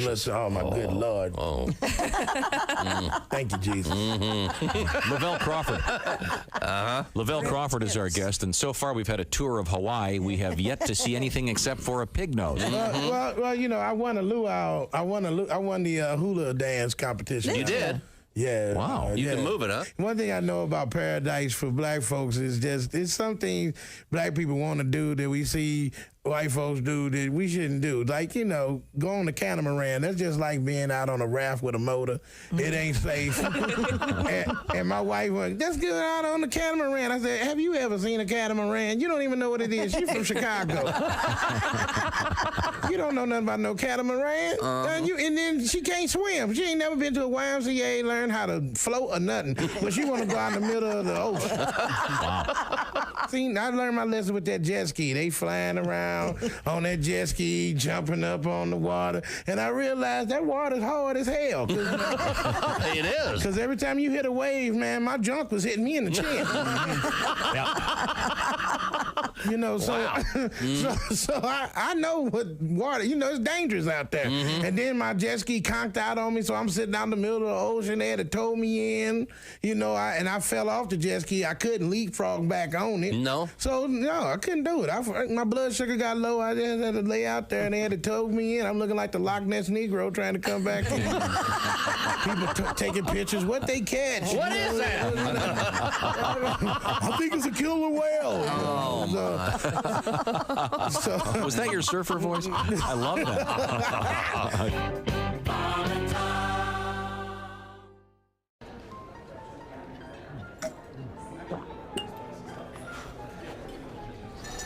You took my breath away from the moment I first saw you. Will you marry me, Dolly? She said yes! She said yes! It's not a real person. It's not a real diamond.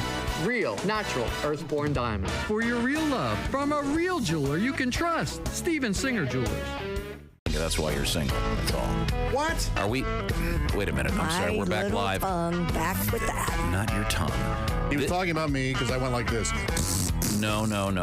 I'll tell you what it was. You see, you're not even aware of what you just did. Welcome back to the Bob and Tom Show. We're live in the Napa Auto Parts Studios. Coming up, our interview with Donald Fagen. You're from so Steely Dan. stupid. You don't know what you're saying. No, we're trying to make conversation. Just before the mic's open, Josh goes, hey, my toilet seat's on the way. Yeah, that's right. He's excited about it. Right. It was something we had discussed. Did you hear what Tom said? We were trying to make conversation. Tom doesn't have speak a conversations. word during that break. He kept his headphones on. They invented the phrase, he talks at me. You, yes. I thought it was like, I mean, Josh, okay, you're on a first date. Let's just say, and you know, there's some nice music in the background. You're at a nice restaurant, and the waiter comes up. You order some sort of cocktail. I assume. What's your beverage of choice? I might have a tequila and a beer. Together. Beer. Sure. There you go. Beer and shot. Why not? As you can what see, he's thinking is here. You don't look like an alcoholic. That's what he's thinking. Oh no, I think he looks like one. And then farthest from the truth. But go ahead. And then this young lady orders something, and then you say, diverts the conversation starter. Hey, my new toilet seats. I just got a thing from Amazon. It's on the way. And then she goes, yeah, I'm sure that's what he would waiter, could I get an Uber? I've got to get out of here. I have a thing. My God, the way your brain operates. I know, it's amazing. Fascinating. Isn't it? Mm-hmm. So your new toilet seat, something you want to tell us why? Well, we were talking because I'm tired of my vacuum cleaner, and Christy and I were talking about vacuum, and I'm going to order the one she has. Yeah, you're replacing your vacuum. I love my vacuum. I'm tired and so to enter the conversation, you said, wow, that's really interesting. Hey, my toilet seat's on the way. Because the other day I mentioned that I broke about it. Josh, I love you, but I think he might be right. Fair enough. I'm just saying it's kind of a conversation killer, really. I knew we only had 4 seconds left in the break. It's kind of a funny thing. I thought I would. Yes. You know what? I thought I was bringing up a topic that you would enjoy. No, discussing. I get Josh. I know what he was trying to do. Okay, sir, I didn't understand. I hate you. Ladies and gentlemen, it took just over a year, but about 6 months longer than I had in the pool, but it finally happened. No, you had the under. I would have taken the under too. Josh now openly hates Tom. I had the under myself. Congratulations. Welcome back to the Bob and Tom Show. Christy Lee at the news desk. Hello. There's Pat Godwin in the performance room. Hey, chick. There's Josh Arnold. Hi there. He's at the I Hate Steven Singer sidekick chair. There's Ace Cosby. Hey. I'm Chick McGee, and here's Tom Griswold. Here, sir. Thank you very much for joining us. Once again, coming up, comedian Sam Miller, comedian Kostaki Economopoulos with our NFL report. And I'll urge you once again to go to bobandtom.com/contest. If Sam married Phyllis Diller, right, she'd be Phyllis Diller Miller. Mm-hmm. Yeah. She would. Uh-huh. No? Yeah, that'd be good. And then what would happen? Oh, they'd have a good Is life. Phyllis Diller still with us? No. No, God. And I don't know that she'd ever leave Fang. No, of course not. Bang. Arguably the only funny thing she ever said. Oh, she was hilarious. no. Come on. She was confrontational. I don't care for that sort of stand-up. I saw her live. You'd better laugh. In The Wizard of Oz, she played the Wicked Witch. No course. kidding? Yeah. Wow. Now, get on his letter here. We were talking about the kegerator from Orange Insoles. We're giving that baby away. It's like you never said anything. He's got things to do. It's all right. All right. I'm sorry, what'd you say? No, you're good, man. No, I wasn't listening. I was over here reading something. Oh, did you hear me say that I saw Phyllis Diller live in The Wizard of Oz? She played the Wicked Witch of the West. No. Yeah. He didn't hear that, did he? And at one point, she ad-libbed a line because she was delivering some line. She was being evil, and she belched. Oh. And then she looked at the audience. She said, "I've been a very bad witch." It killed. The place went berserk. Suggesting perhaps that she had been imbibing. I backstage. gotcha. Mm-hmm. She always reminded me of a much funnier version of the woman who did the version of Hello, Dolly that was the hit. Carol Channing? Carol Channing. You ever heard PJ's Carol Channing story? Oh, God, not again. PJ's our graphic artist on staff, and he's an excellent. He's one of the trumpet players. Very true, graphic. Yeah. Incredibly graphic. He's in the brass to mouth horns. Sure. He was on stage with the aforementioned Carol Channing. Yeah. And she had a little closet that was on stage so she could do costume changes. Well, he was on stage with the band. You make it sound like he's yeah, of course. Following her around on the stage. No, I just said he was on. Okay. Hey, Carol. Where are we going to go now? He said she would deliberately leave. She would deliberately leave the curtain open and flash the band. Maybe she was in a hurry and didn't pull the curtain closed. That's what it seems like to me. I can't imagine Carol Channing would deliberately show her bush to the band. No, I can't either. Well, she was in the marching Silver Bush Cadets of Rydell High School. So did PJ? No, apparently she was just rather. Hit it? Okay, no. Got this nice thing about the kegerator. Oh. I've been sober for 6 years, writes Matt. Hi, Matt. Good for you, Matt. We're proud of you, Matt. I'm going to get drunk on the kegerator. I want to win the kegerator. When I heard Tom say I can get a keg of Hawaiian Punch, Matt, I'm not sure you can get a keg of Hawaiian Punch. I'm sure there are many things you can get, though, to help you maintain your sobriety with a kegerator. Remember the Old Country Buffet? Did you guys have Old Country Buffet? OCB? Yeah, sure. Yeah. They had chocolate milk on tap. Remember? What? Oh, yeah. You'd go up there and it was like a big tap. Chocolate milk. What kid wouldn't want that? God. Well, kid. I think I was 19 doing a keg stand. Well, you know, they fell short on desserts. The Old Country Buffet? Old Country Buffet? I have to disagree, unfortunately. Really? Yeah. I think they were the same kind of desserts. It's a mean cobblers. Chinese buffet. They had a chocolate cobbler that was just to die for. I don't. My brother Joe had a habit of getting the soft serve, and he would go back for refills with the same cone. Oh. So it was just this soggy noodle of a cone by the. I don't know why my parents. Did he finally eat the cone, or did he just like to have the? He would eventually eat it, but it was after the third or fourth refill. That's disgusting. My parents should never have allowed it. No. Okay, well, I'm sorry. We are once again off topic. When you go to a salad bar, Tom, do you get a new plate each and every time? Or do you reuse the same plate? You're supposed to get a new plate every time. I haven't been to a salad bar in a while. I know you're supposed to, but... I guess I would get a nice new plate. Sure. Having formerly been a restaurant dishwasher, I can appreciate the accumulation of... Yeah, me too. You were a dishwasher too, Pat. Yeah, down South Indiana there. I love that job. You love washing dishes. Oh, you do love washing dishes. It's fun. You get to see what's happening. It's an accomplishment. You know. And I had I had the big sprayer. Yeah. Sure, And the dishwasher itself was up off the ground. when we built this house, I wanted to have a dishwasher that was, 3 or 4, whatever, so you could load it. But you would have thought that when we're talking to the kitchen people, you would have thought I said, "Do you mind if I take my pants off and rest my penis on your lap?" That's it was because you're insane. No, it would be smart if you've ever worked in a restaurant. The dishwashers are at such a level that you don't have to bend over to put stuff in them. Did you get that done in your new home? Of course not. Fairly industrial looking. Did you get anything done that you wanted to do other than the urinal? Got a urinal. Did you get the drawer kind of dishwasher where you just pull it out and it's like a drawer? No, I had one of those before. They don't work. My buddy in Austin, Marty has Marty has one of those? microwave in a drawer. Oh, nice. Those are becoming more and more popular. Really? Yeah. Oh, you like it? I do. I like it very much. Yeah, they're great until they bust, like the one in our green room that doesn't work. Yeah. The one in our green room works fine. Got busted yesterday. Yeah. No, it doesn't. No, it doesn't. It's dead. It's dead. Okay. Just like his TV. All right. There's a note. There's a note on it saying "I do not work." Okay. Okay, sorry. In any event, You know who broke it? Pat. Oh, absolutely. Pat. I had a couple incidents in there where it got wet. Pat. It wasn't Probably for was lack me. of trying, dumping coffee and all sorts of liquids all over the green room. I may have broken it. I was reheating lunch yesterday, and I had to put it in for like 5 minutes because you have to make sure that. Well, it was all tin foiled up. You have to make sure the heat can get through that. Christy got this for you. I don't Yes, know why. sir. Christy, you were talking about people applaud when the plane lands. Yeah. It means that you made it to the destination safe and alive. Writes Jesse. My problem with this is a simple one. Well, that's the whole job. Isn't that kind of an Yes. you're insulting the pilot? Well, isn't that kind of Hey, expected? wow, we made it this time. Yeah. Thanks, Chief. Yeah. we are expected to make it. Yeah. Yeah. I always thank the love pilots as I flying. exit. So do I. But I don't think necessarily applause are in order. Did you get a refund if the plane crashes? Oh my God. Does your family get like, here's $400? That's I think you get more than Pat and I were talking about interpersonal relationships and how someone always brings up, they always have this little storage space full of terrible topics. Yeah. Like that one.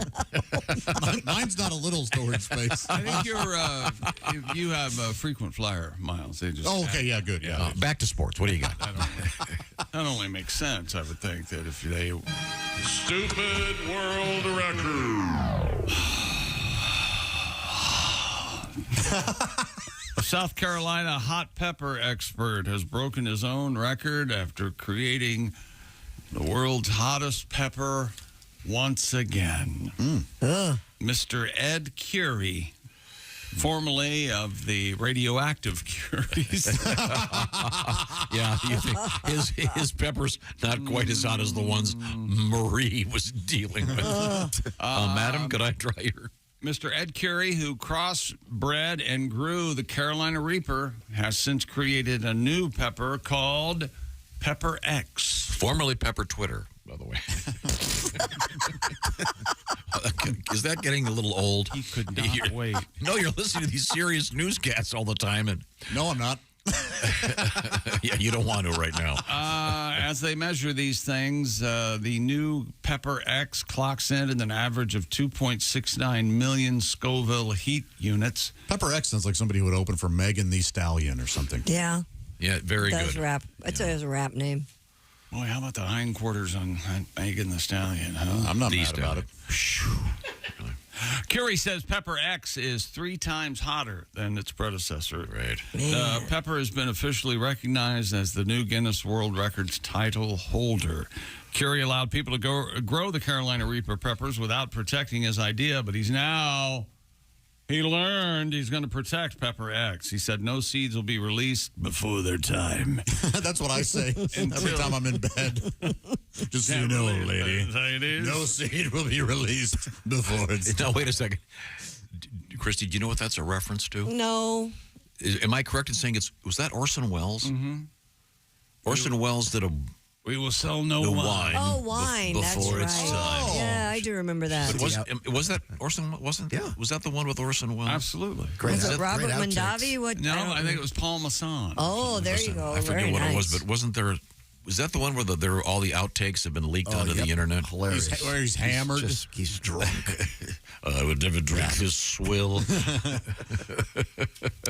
He said no seeds will be released until he's sure his children, his workers, and their families can fully earn the rewards of his work. There you go. So if this is 3 times hotter than the hottest pepper, what can you do with it?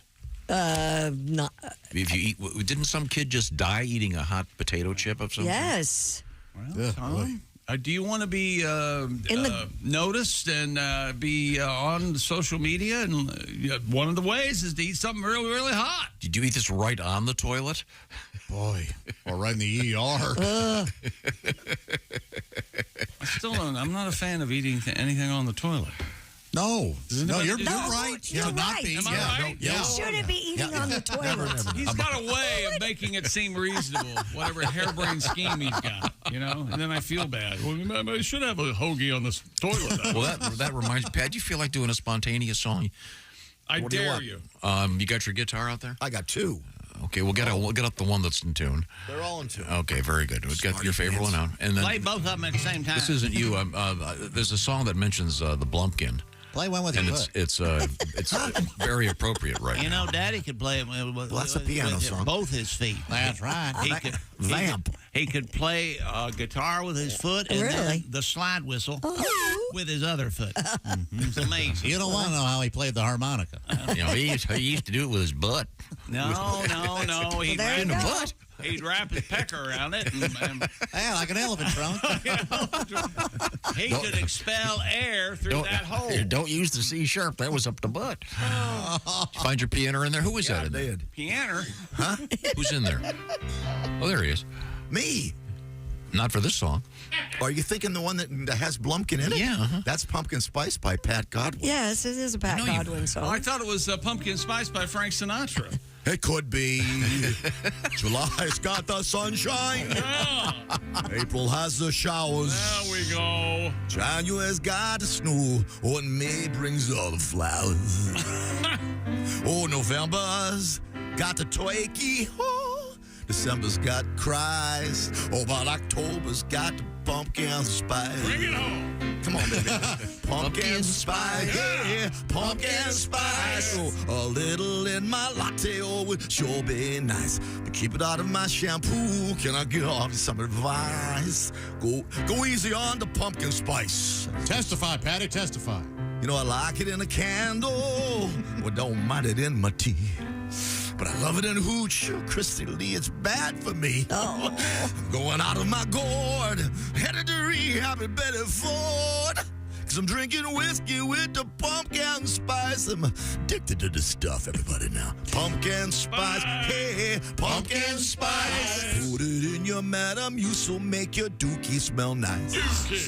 So sprinkle it in douche, Josh. No one wants to smooch a cooch that smells like pumpkin spice. Speak for yourself. Very nice. Pumpkin spice, yeah, pumpkin spice. Leave it out of my Doritos and my pizza slice. Slow down, baby. For you freaks who want a Blumpkin, try it with a splash of pumpkin. Get sleazy with the pumpkin spice. You know the caves, they got spelunkin'. Donuts got that Dunkin'. James Brown put the funk in. But October's got the pumpkin spice.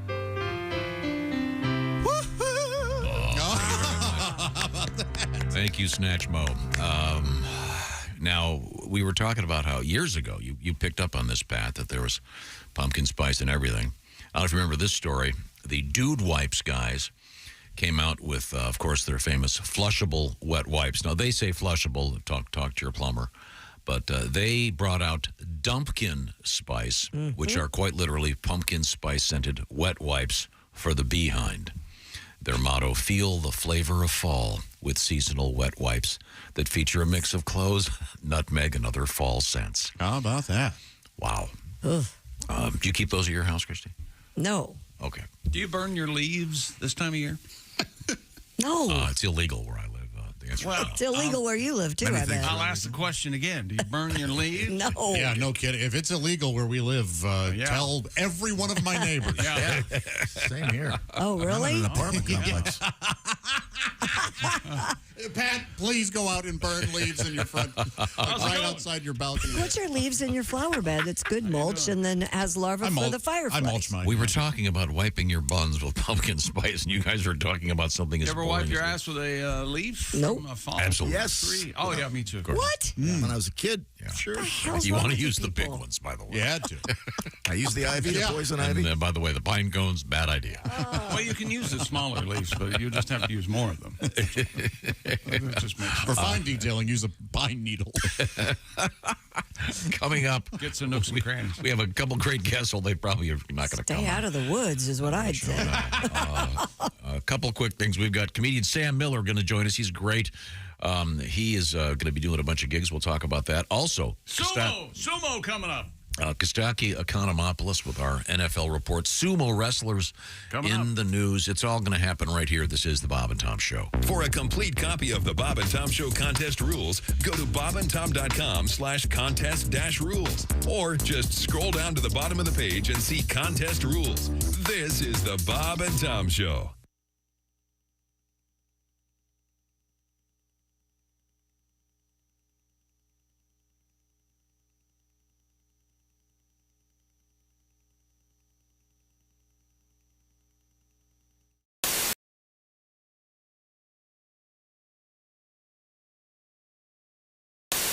Miami, Cincinnati, Boston. I mean, it's I got you. But no Houston?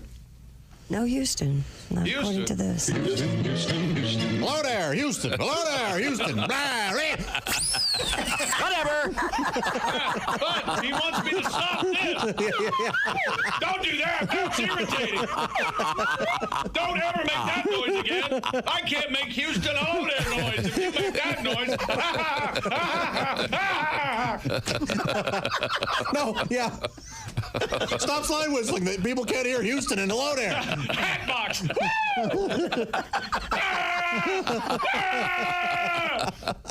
We're watching a show breakdown. Nervous breakdown. June 21st, By the show. 2018. June 21st, 2018. Houston. Oh, there. Houston. Oh, Houston. I wish we did all of a sudden a team of men in white scrubs come in and drag you off while you're just Houston. Hello there. We're going viral. Tighten up. Breaking away. Yeah, and then they inject you. They inject you with something. 1936. Beatles. Ed Sullivan. John Kennedy. As they inject you, it's Houston. Houston. Hello there. Happy summer solstice, everyone. Longest day of the year. Oh, my stomach hurts. Hi, everybody. Chick McGee here from the Bob and Tom Show. I want to tell you about the NFL season coming up. We got together with the folks at Big Green Egg, and each and every week, you're going to have a chance to win a Mini Max Big Green Egg during the Pigskin Pick'em program on the Bob and Tom Show.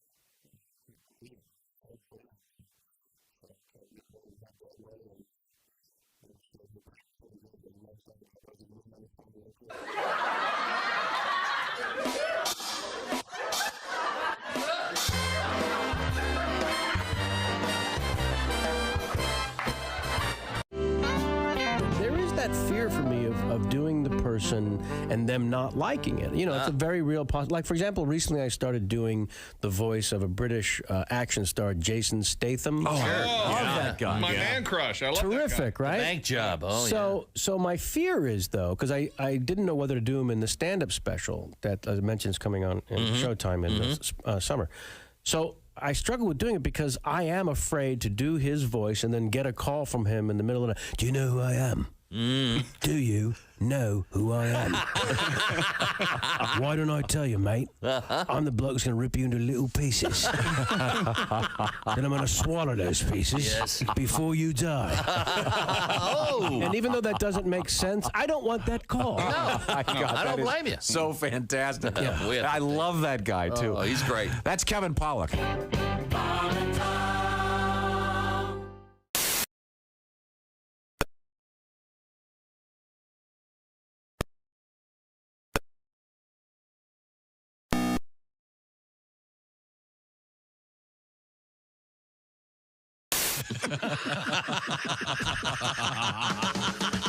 and Tom in the morning and highlights all day long. The Bob and Tom Show, weekday mornings at 6 a.m. Eastern on Bob and Tom 24/7. Essential Morning Radio. All day and all night. Some like Bud, some like Schmitz, but for me, it's Bob and Tom Radio. Has this ever happened to you? Scalpel, clamp, knife. Ow! Hey! What the? Waking up during an operation can be both traumatic and painful. Did you know that you have a choice when it comes to choosing an anesthesia? Introducing Ed Padural's Anesthesia City! Anesthesia City! Hey, Eddie Padural here. When you need to get gooned on the goofy juice, it really helps to shop around. And there's no better time than now, as we're getting giddy at Anesthesia City. It's our once-a-year Malaise Days. Malaise Days! Bring in your Zoo Book coupon, and we'll knock off an additional 50% on scratch and dent ethers, pentathols, and nitrous. Anesthesia City! And oh yeah, free balloons for the kids. Hey, if they're real young, make sure they don't suck on any of that balloon air, if you know what I'm saying. Anesthesia City! Open every day, 10 until 10. 9. I'm Ed Padural saying, so, what's it going to take for me to put you in a coma today? Essential Morning Radio. All day and all night. You might as well shoot me when the beer runs out. Bob and Tom Radio.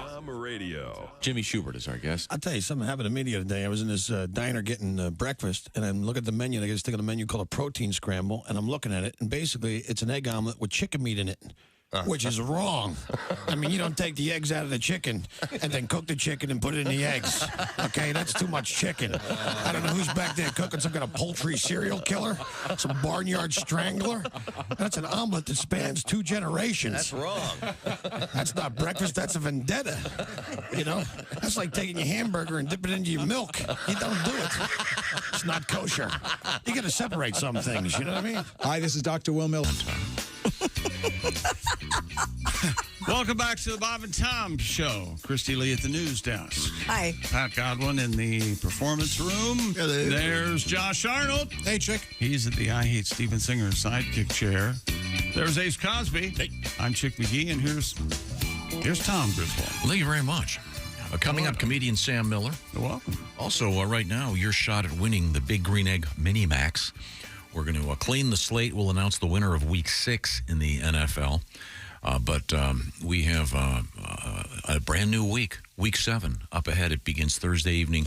Go to bobandtom.com/contest. Get your entry in to win the Big Green Egg Mini Max. Also, we've got the Kegerator at stake, courtesy of Orange Insoles. The Kegerator is it's the fridge over there. It's very nice. And Josh, I forget who suggested this song, but we have a couple of potential jingles for the Orange Insoles Kegerator competition, and here they are. That's the Orange Insoles Kegerator. In the corner. A little tribute to REM. How about the Kegerator?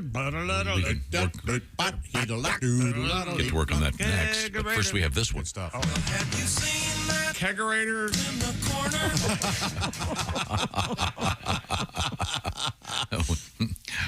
Maybe maybe down in the corner from. we got a whole bunch of them. Sure. A lot of corners out there. But right now we return to the sports desk. Is that true? A group of Japanese sumo wrestlers traveling to an event. I wonder what a group of sumo wrestlers is called. A flabalanche? I like that. A flab? A hog? Yes. An obesity? A bevy? A buffet?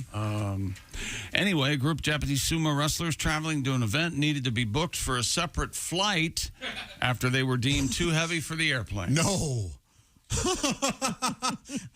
Think about that. Whoa. According to Japan Airlines, several sumo had reserved seats on 2 flights to Amami Oshima Island. Tom, did you know that the plural of sumo is sumo? I didn't. Like deer and fish. Really? Yeah. A herd of sumo. So it's not sumos. No. Oh, okay. Sumo. Good to know. After calculating the weight of each wrestler, there were concerns that both flights would be unable to carry the required amount of fuel due to weight restrictions. Wow. The Japan News reports that the airline added a special flight to help disperse passenger numbers, and reports from the scene as one of the planes was taking off, you could almost hear the plane grunting to try to get up to speed. Do they encourage those guys to go to the bathroom before the plane takes off? We always end up talking about sumos going to the bathroom. I know, that's why we talk about it. Well, I mean, if you do any reading, I've read. They have, what are you talking about? Well, their young recruits are responsible for maintaining the backside of one of the elders. There's a great. You've really got to want it. I mean, no one ever had to wipe Roger Maris's ass to start playing baseball. As far as we know. Yeah, man. There's on Real Sports on Max or HBO or whatever, they have a episode about sumo, and it's even more horrible than you would ever imagine. Oh, really? Oh, it's bad news, man. Oof. Once you become a sumo, it's a king's wonderful. life? Yeah, but getting to that point is a lot of mental stress, all sorts of things. Are they? You know how some parents will kind of make their kids throw left-handed so they become major league pitchers, that kind of thing. Yeah. I wonder if sumo parents, do they discuss this at all? Feed their kids? I don't know. Get fat so you can make the travel team. Yeah, I bet it happens. It didn't go over that. It did. A couple of the hopeful sumos washed out, and they went into the world of finance, but they didn't look, like gigantic, like, some Wasn't of the there a sumos sumo who that became were an NFL lineman or something? I don't know the answer. Along the way. I don't know that Nothing either. Maybe jumps in into my brain. Necessary roughness or whatever. Yeah. Okay. I think it might have been a Disney movie. Kathy Ireland and Dean Jones. The Blind Side Part 2. They adopt a sumo. And there was a donkey that Get him to sign some papers. Yeah. Donkey kicked the field goals. So the point of this news story is that they had to split the sumo guys up and put them on different planes. Well, that makes sense, I guess. I was reading further, and every one of them had a middle seat. Oh, that's tough. Yeah. That is tough going. And they also they wear those big fat jock straps with their buns. Those pockmarked Not buns. large jock straps. No. Big fat. Jock straps. See, now in this thing on Real Sports, they were dressed in like casual Friday wear. They Really? were wearing the that's something you aspire to wear the big fat jock strap. Now, don't they take salt and heave it on the plane for good luck? You throw it in the circle for good luck. Okay. Yes. It's got to be weird if you're getting your face rammed into it. Yeah, it's handy. They take in between some of the periods of the wrestling, they eat popcorn and things. So, okay. They throw the salt soft out. Pretzels. A soft pretzel. Lots of mustard. They got to keep their strength up. I see. For wrestling. Yeah. Okay. Yeah. Is that the end of sports? Yeah. Shouldn't it be? I'm not sure. I enjoyed it very much. Thank you. You're welcome. Oh, and what's this? That's right. It's the world's greatest bowler, Fred Flintstone. Man, he's good. Old Twinkle Toes. And speaking of bowling, We're going to be going. We're going to be going. Sorry, we're going to be going to Bowler, Wisconsin. Special edition of this show coming up Friday, November 17th. We'll have the Brass to Mouth Horns, Duke Tomato, et cetera, et cetera. You're welcome to come join us. We're going to be at the North Star Mohican Casino and Resort. 2 live shows that night. First one already sold out. Details at North Star Casino Resort /entertainment. Do you think they have a bowling alley in Bowler? Yeah, they better. Yeah. And hats. It's a hat store. Love the hat store. Nobody wears a bowler anymore, though. A derby, a trilby hat. Oh, you'll see one in England, but a Sherlock Holmes hat, whatever the name of that one is. I love hats. I think the bowler. A deer slayer? Is that what that's called? Deer stalker? Yeah, deer stalker. Deer stalker. Is it deer? Yeah. By the where way, the ears flap up? No, that's a trapper hat. The big fat sumo jockstrap is called, I'm being told, the Mawashi.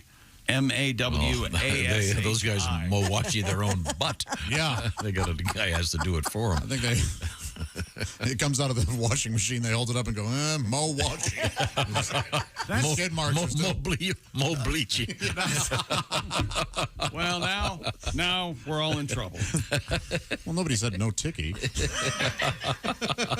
Because in now this country, that'd be a different Asian country, by the way. Does it help the size of your... referencing a famous commercial that is no longer aired. Right. Calgon bath oil. Yeah. Please shut up. At one point, the most aired commercial in America, ladies and gentlemen. No, not all of us are going to be in a meeting. Everybody but you. That's right. That's the beauty of my life. Yes. Where was I? We're going to be in Wisconsin, and you can join it. More information, North Star Casino Resort /entertainment. That show will include that evening Mr. Godwin, Josh Arnold, Jeff Oskey, Willie G, Chick, and yours truly. That's right. Looking forward to it. We should have a really good time. Coming up. Tom and I are going to arm wrestle live on stage. Oh, great. Coming up, we have comedian. My money's on you, Chick. He's got a bad wing. Comedian Sam Miller will be joining us. They're both hurt. This is the Bob and Tom Show. Thanks for listening to the Bob and Tom Show this morning. The show is also out there for you on our YouTube channel. Watch and subscribe.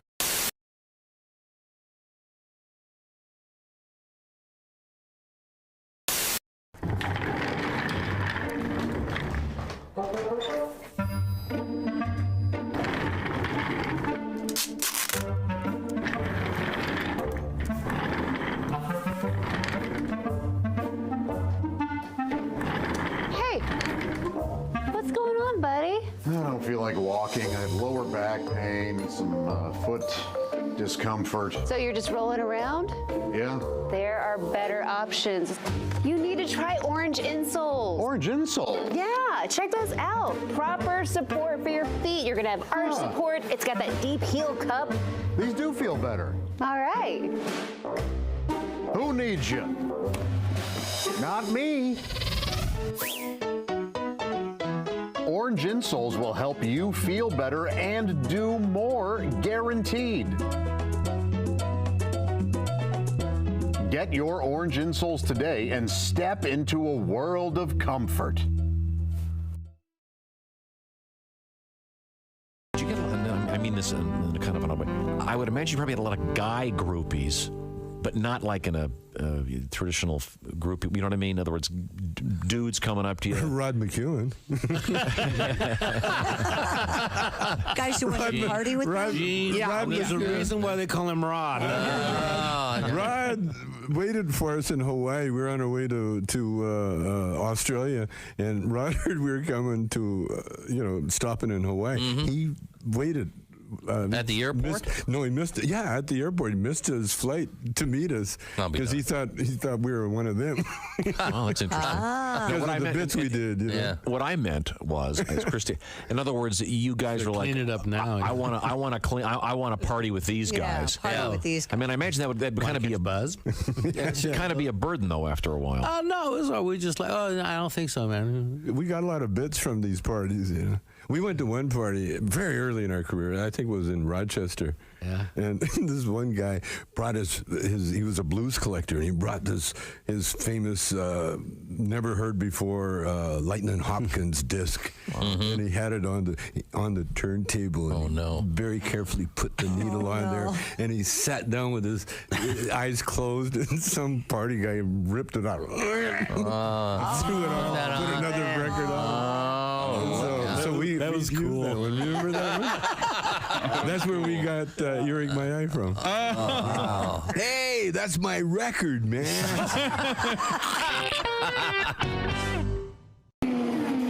Race fans, it's May, and you're out at the track. You're hot and thirsty. If you don't get some relief quick, just like those Indy cars, your body's gonna overheat. That's why you need the cool, refreshing blast of body fuel. It's like an overhaul for your body in a 12-ounce can. Just one drink and you'll be refueled and ready for anything your busy lifestyle demands. Excuse me, sir. You look hot and thirsty. Boy, I sure am. I got my 2 kids with me and I forgot the cooler in the car. God, it's got to be 100 degrees out here. I could sure go for a cold drink of water. Water? You don't want water. You want something that'll replenish all the fluids you've lost. You need the overhaul for your body in a 12-ounce can. You need body fuel. Body fuel? I never heard of it. That's because it's new. Here, try it, sweet. Jesus! This tastes like motor oil. Well, there is some motor oil in there. There's some transmission fluid, gasoline, and even a little engine coolant. Engine coolant? Hey, I can't see. Well, of course you can't see. That's the power of body on your system, making it just like brand new. What do you think of body fuel? Are you trying to kill me? Hey, what's that fizzing noise? That's a little battery amp. It'll keep your body running smooth and efficient. How do you like the sporty racing look of the package?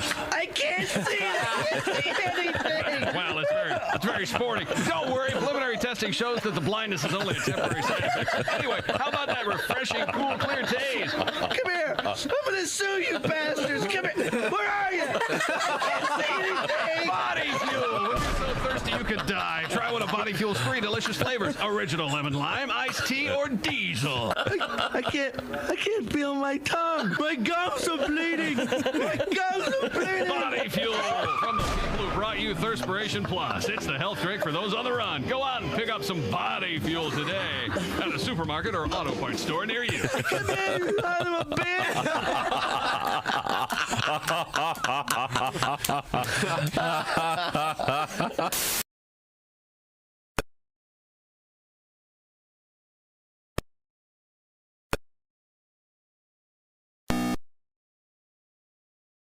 Now, because when Cupid shoots his arrow on February 14th, you won't be shooting anything unless you get her some flowers.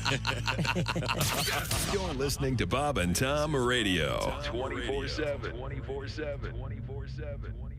24/7. We're talking with comedian Todd Glass. In a relationship, women look down the road, which is positive, but some women look too far down the road. I mean, they can't just take that moment for what it is. Like, I'm at a bar, and I asked this girl to dance. You know, she's like, oh, dance? Oh, sure, I'd like to dance. Then we're done dancing. Maybe you go over there. You'll buy me a drink. I'll buy you a drink. A week later, we'll start calling each other. We'll get our machines. Then you'll get me. Then I'll get you. Then we go out on a date, and our friends say we're perfect for each other. So we have our first kiss. Then we decide we're going to get engaged. We get engaged. We have a beautiful wedding. After the wedding, we get back from our wedding. We set up an apartment together. Then we have a beautiful apartment. You get a promotion. I get a promotion. Then we buy a big house. We have a house, white picket fence, dogs, 2 kids. Everything's going good. Then you're coming home from late at work. I go, why are you coming home late at work? You go, I'm in love with my secretary. And you're in love with secretary. And you want me to tell the kids we're going to get divorced and they don't have a father anymore? Dance? I don't think so, you sick freak. Hunting is huge in Michigan. I don't want to upset any hunters because generally they're very well armed. But I am not a hunter. I don't get the deer hunting thing. I don't understand it. Mainly for this reason. I think it's unfair. The deer hunting season coincides with the deer mating season. Everyone know that? The deer just trying to hook up. Yeah. You know, that's not fair. I mean, picture yourself. You're at a bar. It's late at night. Last call. You're sitting there. Somebody sneaks up behind you dressed as a chair. Right. Shoot you in the head. That's not fair. It's not fair at all. Hi, this is Mike. Window Nation Windows. Welcome back to the Bob and Tom Show. Christy Lee at the news desk. Hello. There's Pat Godwin in the performance room. Hey, chick. There's Josh Arnold Hello. He's at the I Hate Steven Singer sidekick chair. There's Ace Cosby. Hey. I'm Chick McGee, and here's Tom Griswold with our special guest. Got a couple guests coming up this morning. Our NFL report from Kostaki Economopoulos, which is kind of a mouthful. Right now, mouthful, that name. Right now. As opposed to this guest, who has a name that is relatively simple. A good business name. He is Sam Miller. Sam Miller in the Hawaiian T-shirt. Great to see you, Sam. That's a Hawaiian button-up shirt. Button-up, but you're close. He's in a button-up T-shirt. I can't It's tell. a nice button-up shirt. Yeah, that's very nice. I miss buttons a lot. Oh, do you? Yeah. Now, Sam, I know you've got a bunch of cool shows coming up. Should be great. You're on the road. Yes. Now, last time you were here, we met you for the first time, but Mr. Chick McGee was not here. Yeah, because I heard you were coming. So I said... Not aware of your background. I can't be there. We just met in the hallway. Yeah. How'd that go? He's he's very, very tall. Yeah. Not a lot of people are way taller than me. But and big. You look like you could be you could play line in the NFL. I could. Yeah. Do you think you could? No, because I always say people are still mad at me because I didn't get into football, but I had other things going on in my life that I thought was much more important. Like what? Like I could have been a great football player, but really I was a great drug addict. So that's what I like to focus on. So you excelled in other things. Yeah. There was actually a guy who came to a show. He's like, man, I remember you. You were a great football player. It's too bad. It's cool you're doing comedy, but you could have been great. And I was like, dude, you never hung out with me in the parking garages. I was killing it. Now, you don't talk about the all-pro drug addicts, do they? Yeah. Yeah. Well, no, I forgot. What was your drug of choice? Meth. Okay. Yeah. You asked me last time what my drink of choice was, and I also said meth. Really? I didn't know you can get it in liquid form. Yeah. I have heard from various authorities that, and we get stories all the time about meth users that take all their clothes off. There's some strange things that your brain tells you to do when you've been up for a few days. Oh, man. Yeah, you see enough sunrises, you start losing it a little bit. Did you ever take your clothes off in public? I did. I was not aware of that. I did. And I used to ride a bike naked, which is scary, especially if it's bumpy. Yeah. Where would you ride? I would ride to my house, and from the place I got the bike. I'm not proud of it. Yeah. Was it your bike? I didn't mean to talk about this on the radio. He's stealing bikes is what's happening No. here. I didn't. Yeah, I stole. I don't know. I didn't. I feel really bad about it. I didn't mean to talk about that. But Did you? When you say your house, was this a? It was a barn. I'm not even kidding. I lived in a barn. Legally? Were you squatting or? No, they knew I was there, and I think they wanted me to leave, but I didn't think they wanted to tell me. It was weird because I did so after I got sober in 2008, I actually did this interview. It was with the Seattle Times about about my story in homelessness, and it's funny because they interviewed my mom and me at the same time, and they asked my mom. They were like, "How long was Sam homeless?" And she was like, 3 years. And I was like, it wasn't that long. Like, I was only homeless for about a year and a half. She goes, well, you were living in a barn. And I was like, barn? I'm like, Mom, barns are homes. And she's like, for cows? I see. I got a couple girls up there with me. You got some girls at the barn. Yeah. They thought I was like a eclectic or something. I don't know. They probably saw Roadhouse. Patrick Swayze lived in a barn. But they had never read Of Mice and Men? Yeah. A giant guy taking a woman into a barn? Uh-oh. She's lucky she didn't get her neck snapped. Keep looking at the rabbits. I'm a romantic. I wouldn't. I know you're a gentle. Snap a lady's neck. I know you. It's not romantic. Not without consent. No. Our guest is comedian Sam Miller, and you do me better than that. Sam Miller has been sober for quite some time. You doing great with that? Yeah, I won't lie. Like the comedy career has picked up. Honestly, thanks to you guys. I want to thank all the Bob and Tom listeners. You guys have been coming out to shows. It's amazing. I'm very grateful. But yeah, it's a weird feeling to have people come to shows that know I was going to be there. That's nice. Like I've been a strong comic for a long time, but kind of doing my thing in the Northwest and now touring everywhere. Great. Is it odd being in a room full of people drinking? No, that doesn't bother me. In fact, it's kind of like a thing. Like if they came to my house and drank in my living room, I'd have a problem with that. But like, I chose this profession, and so I'm going into their living rooms. It'd be weird if I started telling them what to do. So you're not tempted to. No. You know what's funny? People do this all the time. Like, I was in Eureka, California, and this guy, he's like, hey, can I buy you a Bud Light? And I was like, if I was going to relapse, it wouldn't be in Eureka, California, drinking a Bud Light with you.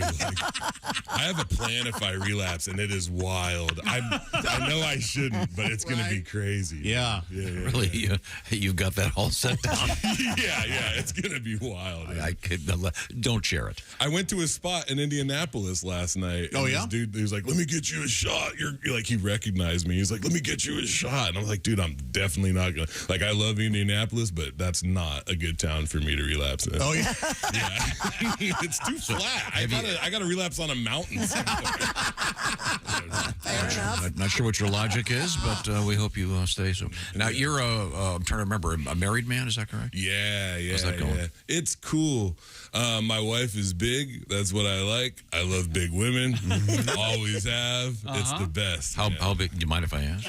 Just you're like what, 6'5"? I love 280. I love all women. I think I really do. I know I sound like some hippy dippy dude right now, but I love all women. I think all women are beautiful, but I like bigger women. I've dated skinny women in the past, and it was okay. I was homeless. I didn't have a lot of options or whatever. but yeah, big women are where it's at, man. My wife is big. I love that she's big and she has tattoos. Oh, which means more room for tattoos. You know, she can get way more than a skinny girl. You know what they say, Tom? Thick thighs save lives. Yeah, that's right. Yeah. Oh, that's interesting. I didn't know. I know you did. I can see from here you have a number of tattoos. I do. Is that an automatic weapon over here on your right arm? Yeah, I feel weird about this. I'm actually I'm just neutral to guns. I don't have any strong feelings about it either way. But I did get one tattooed on my arm. Okay. It was more I wanted to look really tough. Oh. And it didn't, I swear, a year after I got my first year sober, I wound up working at a preschool, and I was good at it.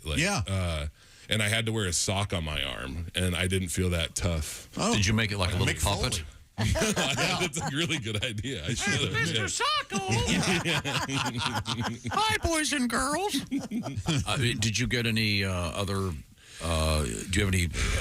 Let me rephrase this. I got the belly tattoo. I think I showed that to you guys. I have a tattoo. It's a new day. What have you got? Let me see. I have a tattoo on my belly that says "Let's Dance." Oh yeah, that's a. My God, you do Substantial belly. That's what I sell T-shirts, and that's what my shirts say. Can you stand up so I can see that, please? David Belly. I didn't get a good look at David Belly. And it kind of looks like a crown over your belly button. It's awesome. Yeah. Well, it tells a story. It does? Yeah. Well, I wanted I never danced, but it seemed like a great idea. That's when and that's actually when I talk about, that's when, if you want to know if you have a drug problem, just read your belly tattoo, That's what I say, obviously something went really sideways in my life. So. Is there a special sobriety tattoo that people get? No. I guess some people do, yeah. I have you got the Grateful Dead bear. No, you know what I have? I have this coffee cup, which I drink a lot of coffee. Right. And it says "World's Greatest Dad" on it, because I take that stuff really seriously, Being a father? Yeah. I know you guys are going to be shocked when I say this, but I didn't have, the best role model for a father, Okay. And things went pretty sideways pretty quick. And I think anytime we can do better than our parents did, we're doing okay, right? And that's the move, Good. So, that's great. Yeah, and that's really easy to do better than my dad did. So, So now are you... a chick has a really good tattoo artist that he uses. Are you considering adding any or coloring any of them in? I might get a tattoo here in the next few days, actually. Really? Whenever I'm are you thinking of a spot? I might get something on my calf. I don't know yet. Last time I was actually right after I left here last time, I think I got a tattoo. Oh, you did? Yeah, I did that show. I was at the Laugh Factory in Chicago. Okay. And you'll love this. This is a great comedy story.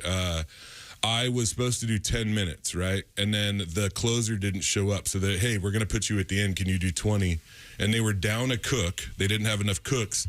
And while I was on stage, I was about 15 minutes, a lady came up and she held up a sign that said, do 30 minutes, please. Oh, yeah. And I was killing, right? I was like, this is it. But I had to totally switch up my set. I was like, okay, I'm going to do these tags, and then I'm going to add this 10 minutes. Okay. And I actually got do 30 minutes tattooed on my... And I kept the sign and I framed it. Because when you're a comic from the Northwest, like, we're kind of isolated out there. And so to have that opportunity at a place like that, like the Laugh Factory, is like that's great. What's the step in the career? What's the next tattoo? Do you have I don't know. You need some suggestions? I don't know. Yeah, I'm open to it. Oh boy. What? Nothing. Check all the tattoos you've gotten. No, I don't have tattoos. I think people who have tattoos are just filthy individuals. Yeah, I think you know that. Hippies and miscreants, sure, yeah. And obviously homeless and confused. And get a tattoo like that nobody else has. Yeah. Oh, all these are ones that I don't think anybody else has Let's Dance on their belly. Yeah, that's true. We'll continue the tradition. Yeah. Are there any products that you like a lot? Products? Yeah, like NASCAR thing? Yeah, like you Metamucil on your... I was a big fan. Metamucil. You know what I used to drink? I used to love Schmidt Ice. Oh my gosh! Yeah, I know it's a bad look, but I liked it because I would drink alone by these railroad tracks. Yeah. Sure. But there's a duck on the can, so I'm not really alone. Yeah, me and you, Ducky. You got Bill with you. On behalf of me and the duck, Ducky. Schmidt. What is it? Schmidt Ice. That's a beer. It was. I don't know if it's. I haven't seen it. Is it a beer or a cool? No, it's a. No, it was beer. This one has a moose on it. Remember, ice was the thing for a while, man. Yeah. Oh, such and such ice. I never could figure that out. What did that mean? What was that? Yeah. I kind of never got it either. What was dry beer? What the hell was that? I could never. They were. Yes. They would go, oh, yeah, that's a. They were drink Bud Dry. They were complicating it too much. Yeah. I actually used to call meth dry beer.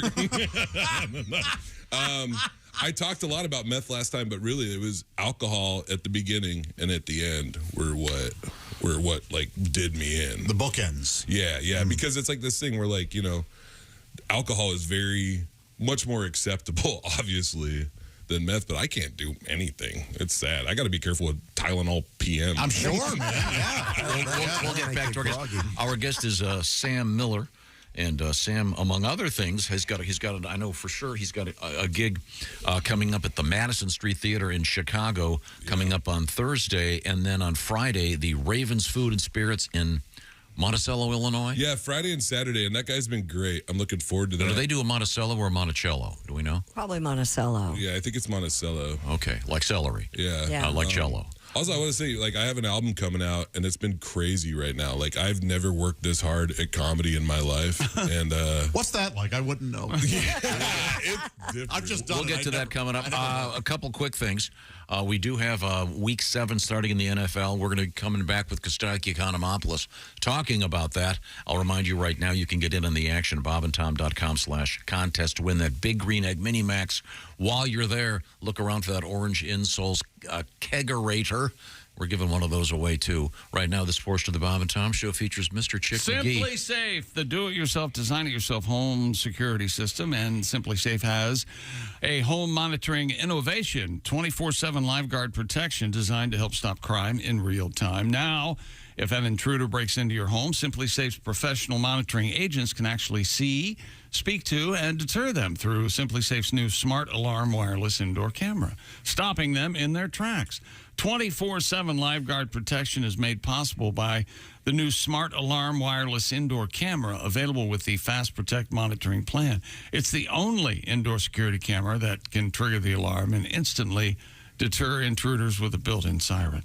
You can install your way, the way I did, do it yourself in about 30 minutes, or you can have a Simply Safe expert set it up for you. Either way, it's never been easier to protect your home. So, for a limited time, get 20% off your new system when you sign up for Fast Protect monitoring.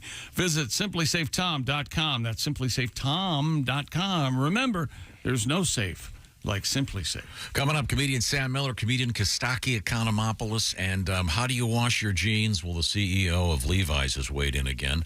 He's an idiot. This is the Bob and Tom Show. Good morning, sunshine. Bob and Tom Radio.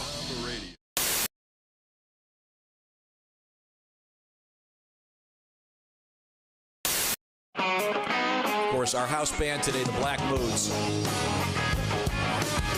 Smack Tom, Smack Tom. It's time now to smack Tom. He's been running his mouth again. He's been pissing us off again. Smack Tom, Smack Tom, Smack Tom, Smack Tom. I'll handle the lyrics. And we smack Tom.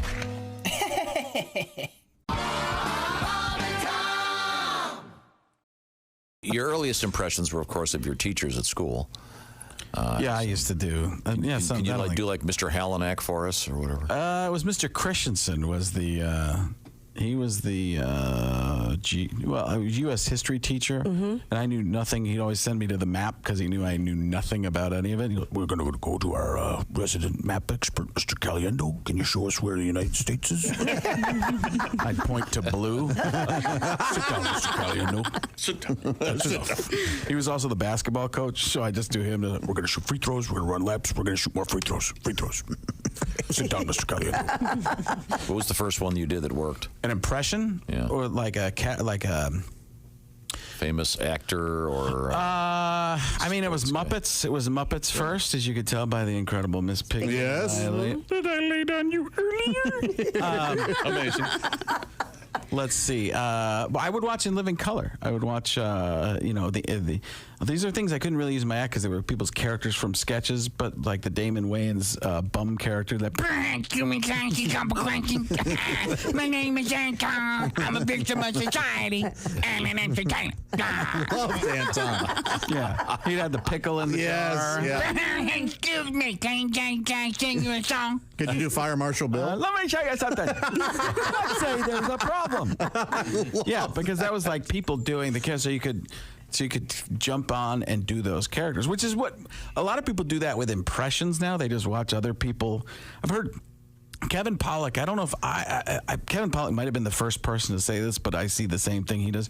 Is people unlock an impression, and then once it's unlocked, everybody can do it. So you watch the person who's figured it out, and it really has to do with cadence.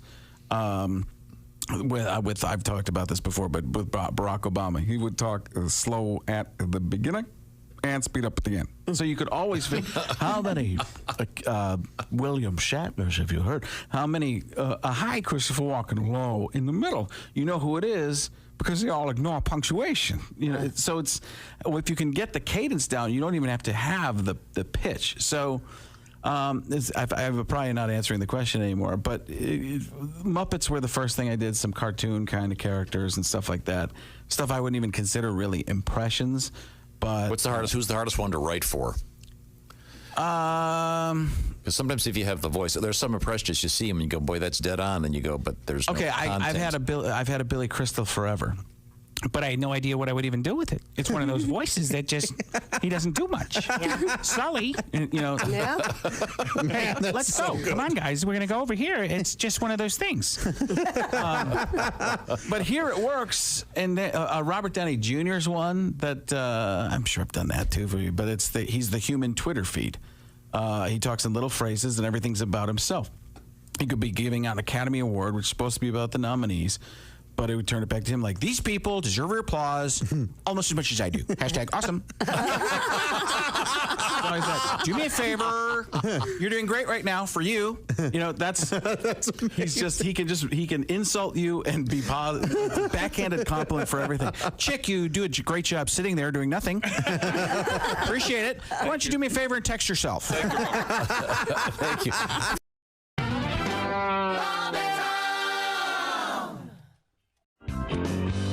Paul, you kind of came off the road as a comedian many years ago when you started doing the TBS show. How many? We started in '95, so really? 14 years. Wow. Doing it. But you occasionally go back out on the road and do stand-up. I do. I took a little time off the last couple of years, but now I'm getting back out there. You know, it can kind of burn you out being on the road. But, sure. You know, I always see stuff on the road that you just don't see anywhere else, and it just makes you laugh. And I was staying at this hotel, and one of my club dates, and I go down to the jacuzzi, and there's a sign above the jacuzzi that says, "No one shall jump or dive into the jacuzzi." Now, if you're going to dive headfirst into a jacuzzi, are you really going to be swayed by the word shall? Come on, boys, let's go in the jacuzzi. Hold on. I see the King's English. Wow. What the heck? I'm guessing that was a lawyer. They really should have. That just made me laugh all day. Mm-hmm. That takes away the loneliness of the road. 'Cause it can't get lonely.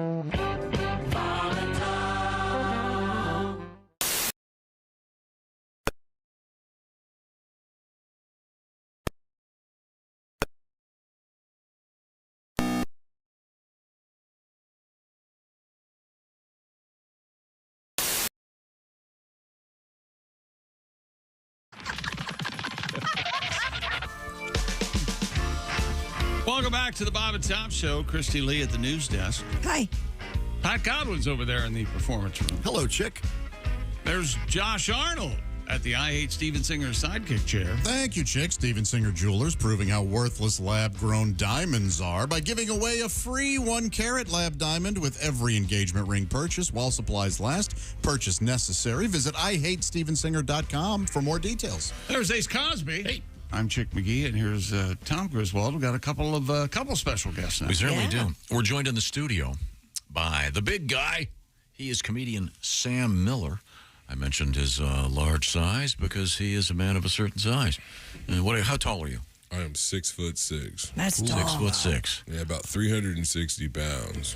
What? And I've been doing cardio because I found out I had high cholesterol, and I cut my cholesterol in half. Oh, nice. Yeah, but I still weigh 360 pounds. Now, joining us, I think, via Zoom, there he is. He is the very handsome Kostaki Economopoulos. Kostaki, I understand you and Sam know each other. Off the air, he was telling me what a nice guy you are. Oh, that's nice. What's up, Sam? Good Hey, to see how's you, it going, man? Hey, Kostaki, I got a nice letter from Florence. Nightingale? No. Oh. No. Italy? Thank you, Christy. I was hoping someone would pick up on that. Florence, Kentucky? Florence, Kentucky. Thank you very much. Oh, okay. Like Nightingale. That's what Godwin said. Oh, no, you did. Italy. He said Italy. Yeah. This comes to us from Roger. He says, my wife and I had VIP seats for Kostaki's Friday show in Florence, Kentucky. Loved it. We got to meet Kostaki. He couldn't have been nicer. Aww. So That's it was great. Terrific show. So there you go, Kostaki. Funny? They don't mention funny at all, just nice? They said it was a great show. That was part. Did I not read that part? That means funny. Okay. He's got a good personality. You can't say anything nice. Right. Don't say anything at all. Okay. No. Kostaki, I should. Well, I guess you should. I should explain to Sam. He does our NFL report. Yeah. And what have you got over there, Kostaki? I know. Well, there were 3 big upsets this weekend. The Browns beat the Niners, the Jets beat the Eagles, and I watched the Falcons. Also very upsetting. Being a Falcons fan is tricky, man. I've been screaming at the TV that they should throw the ball for like 5 weeks. And this week, they threw the ball. And I'm like, don't throw the ball. You can't throw the ball. I retract the screams that throw the ball. With this quarterback, they should call plays like it's vibrating football. Just wedge middle, wedge left, wedge right. That's it. They've been hiding their quarterback, and I get it. They should go back to hiding him. Put him in the witness protection program, please. Please protect me from witnessing him. Our quarterback, Desmond Ridder, lost his first ever home game in college or the pros this weekend. I think this is like breaking the seal when you're drinking. There's going to be a lot more of this going forward. The Falcons traded for a wide receiver this week. Why? They don't throw the ball. It's like Cookie Monster trading for broccoli. It's ridiculous. It's like Lieutenant Dan ordering shoes. You're never going to use them. Yeah. Fictional character. Every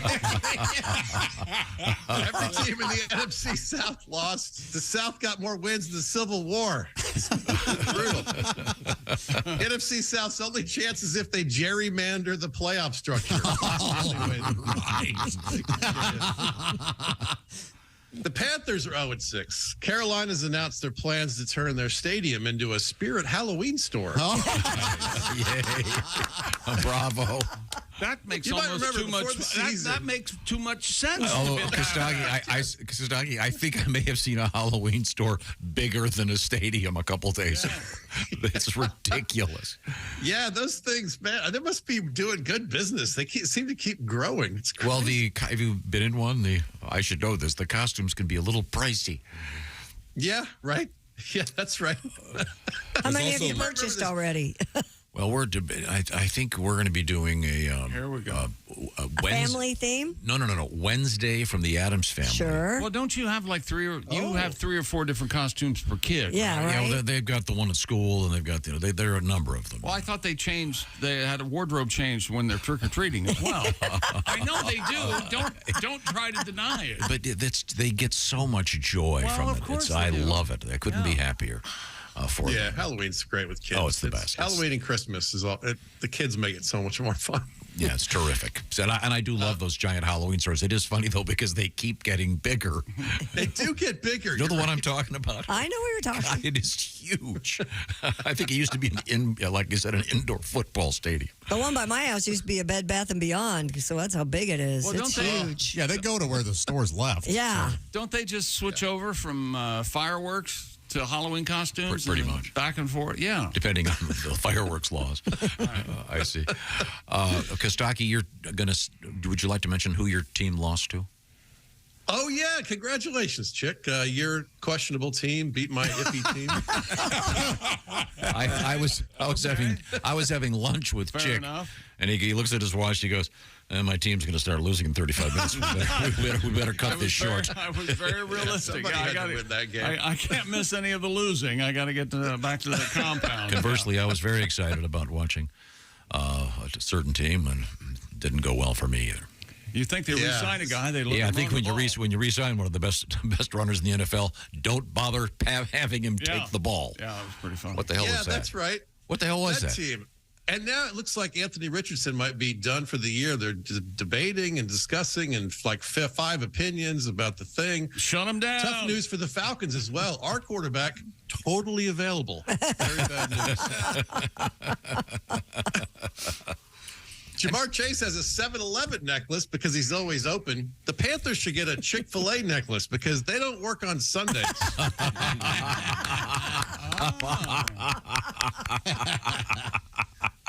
The Broncos should get a life alert bracelet because they've fallen and can't get up. You see, there's a lot of jokes that you could. The Bears wore a patch honoring Dick Butkus. You want to honor Dick Butkus? How about tackling somebody once in a while? I think he would like that. Maybe that. Not only is Butkus in Canton, but also in the Funny Name Hall of Fame. Absolutely. Yes. One of the greatest. People are like, why was he so mean? He went to middle school named Dick Butkus. Yes. He's got a dual. All 3 syllables. Reason to beat the hell out of him. It's like Polish, isn't it? That's one of the only names in American history where the guy could legit pray for a name people would tease him less about, like Kostaki Economopoulos. Yeah. That would be easier. The Giants had some issues with the clock. The clock management was so weird. Salvador Dali was like, dude. That was weird. Weird. If anybody, Drippy clock. he invented the weird clock. You see, The weird clock. the LSD and the dripping. It's a well-crafted joke, man. Yeah, they usually are. The man's amazing. Hey, I want to tell everybody that Kostaki also is the proprietor of All Pro Lines. What does that mean? Well, you can be part of Kostaki's broadcast, and if you've got a great joke about the NFL or anything for that matter, you can send it to Mr. Economopoulos, and he may give it a little polish, and it'll be featured on this show. Right, Kostaki?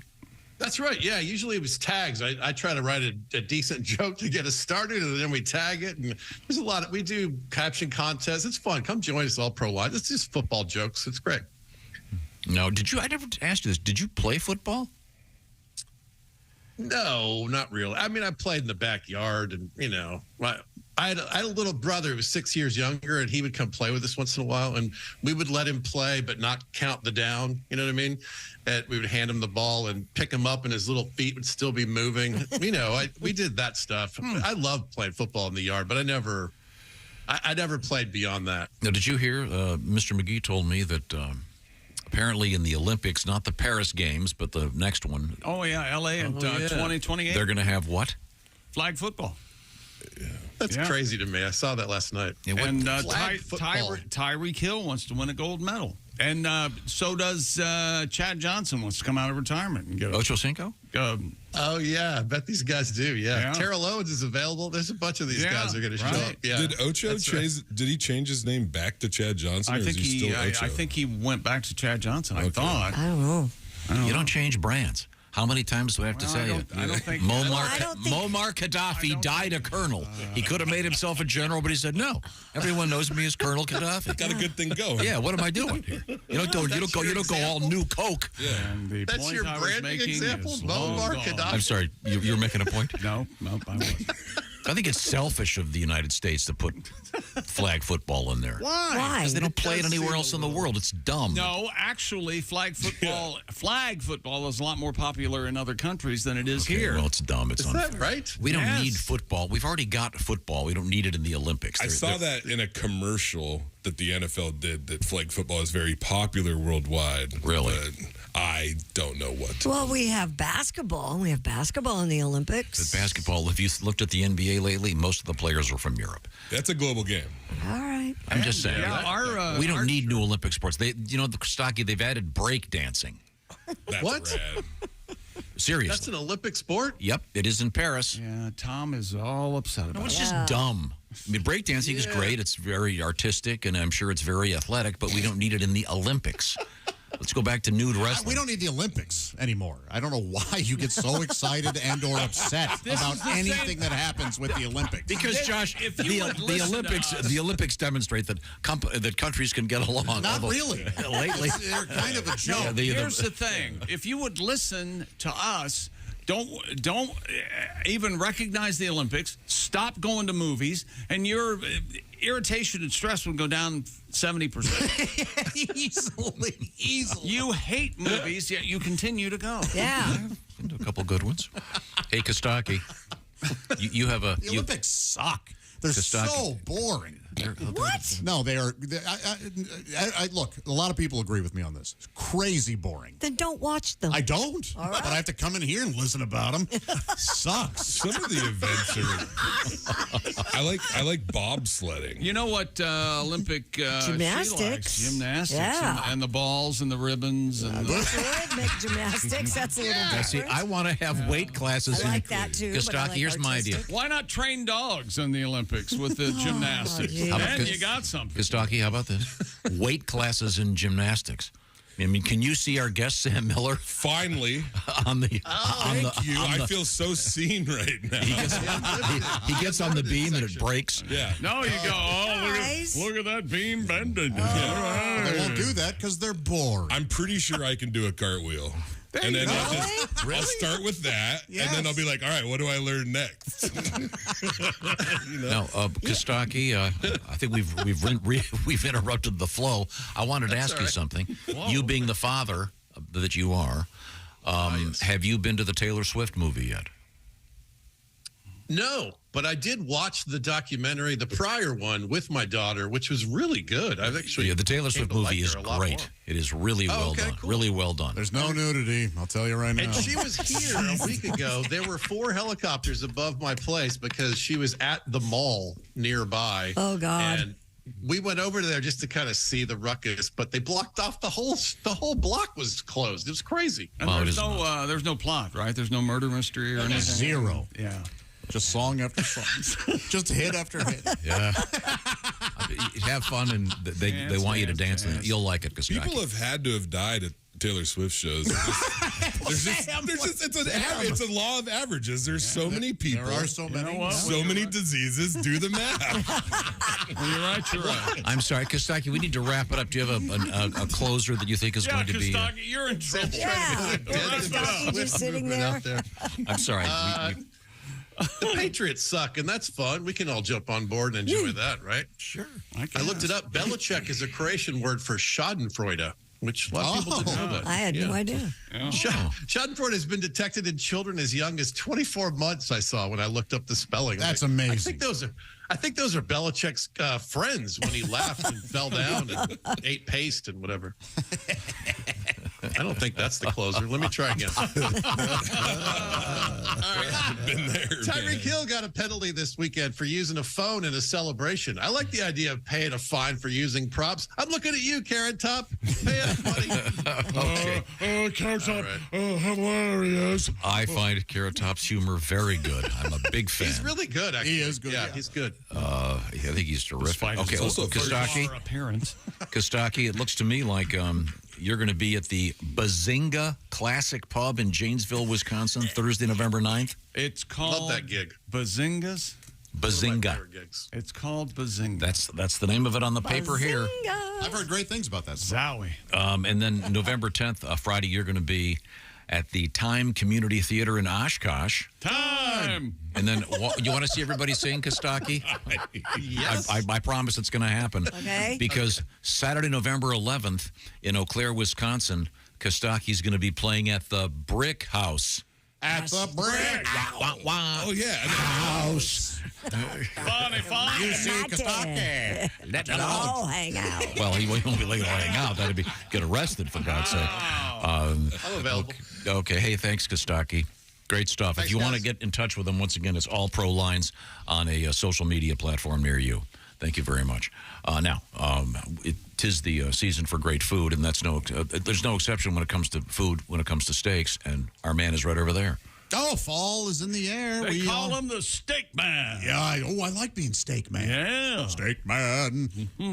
Crisp mornings, falling leaves, sweater weather. Who doesn't love it? Well, Medium rare. oh my gosh. Bingo. It's the perfect time for grilling, tailgating, and that cozy comfort food. Omaha Steaks has all your fall cravings covered with 50% off site-wide. It's their semi-annual sale. 50% off all your favorite tender, juicy, extra-aged steaks like their butcher's cut filet mignons. My gosh, those are so wonderful. Go to omahasteaks.com. Use code BTS at checkout. Get an extra $30 off your order. You can throw that towards maybe one of those wonderful meat lovers lasagnas that Tom and I are so crazy about, especially now that the weather's getting a little chillier. With Omaha Steaks, the possibilities are endless. Endless flavor, endless value, incredible entrees, scrumptious sides, decadent desserts, all of them 50% off. It's the semi-annual sale. Every bite, of course, is backed by their 100% unconditional money back guarantee. Go to omahasteaks.com, shop all your delicious favorites for half the price. And don't forget, enter that promo code BTS at checkout. You're going to get an extra $30 off. Hurry. This semi-annual sale is only for a limited time. Don't dilly-dally. Minimum purchase may apply. Visit omahasteaks.com for all the details. Thank you very much. Speaking of dilly-dally, I've got some news about Razzle Dazzle coming up. And Sam Miller was a man, yes, a big man, and he is funny. You'll pay your money for laughs. When we come back, we're going to talk with comedian Sam Miller. This is the Bob and Tom Show. Got something to say? Send us.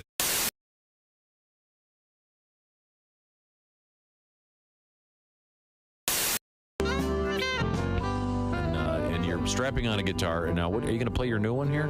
No, I'll play a new one. Okay. I'm not like Haywood. I can't write a song about 2 minutes, but I know, but you had a really good one you played last time. I really liked. There we go. That's working. Wayne had a wreck with a big old buzz. And you couldn't tell what kind of car that was. He rolled it in a field where he turkey hunts. That's 4 total cars in the past 6 months. But Wayne must not have learned his lesson yet. He just stuck a handicap tag on a black Corvette. Who the hell puts a handicap tag on a black Corvette? Colostomy bag and the cast is still wet. A shattered left leg with his neck in a brace. Wayne's trying to get to heaven in a high-speed chase. He's squealing tires and won't turn around. Got on a damp diaper and a hospital gown. Doing 120 in black fiberglass. Got a nurse on call and a cop up his ass. On 14 prescriptions for a compacted disc. Wayne's doctor's worried and his wife is pissed. And the news chopper chasing him up in the air. Wayne could give a damn about Obamacare, and his Allstate agent's getting all upset. Who the hell puts a handicap tag on a black Corvette? Amen. Let's do the big Bruce Springsteen in it.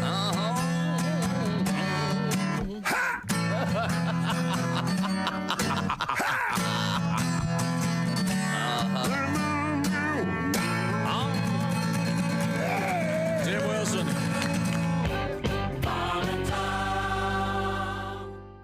Hey, it's Josh, and of course... Hi, Chick McGee, everybody. Your chance to win a Mini Max Big Green Egg for Bob and Tom at Big Green Egg. Each week, someone will win a Mini Max Big Green Egg. It's the Bob and Tom Show, Pigskin Pick'em, powered by the Big Green Egg. Go to bobandtom.com/contest on the computer. Oh, is that where you go? Are we eligible?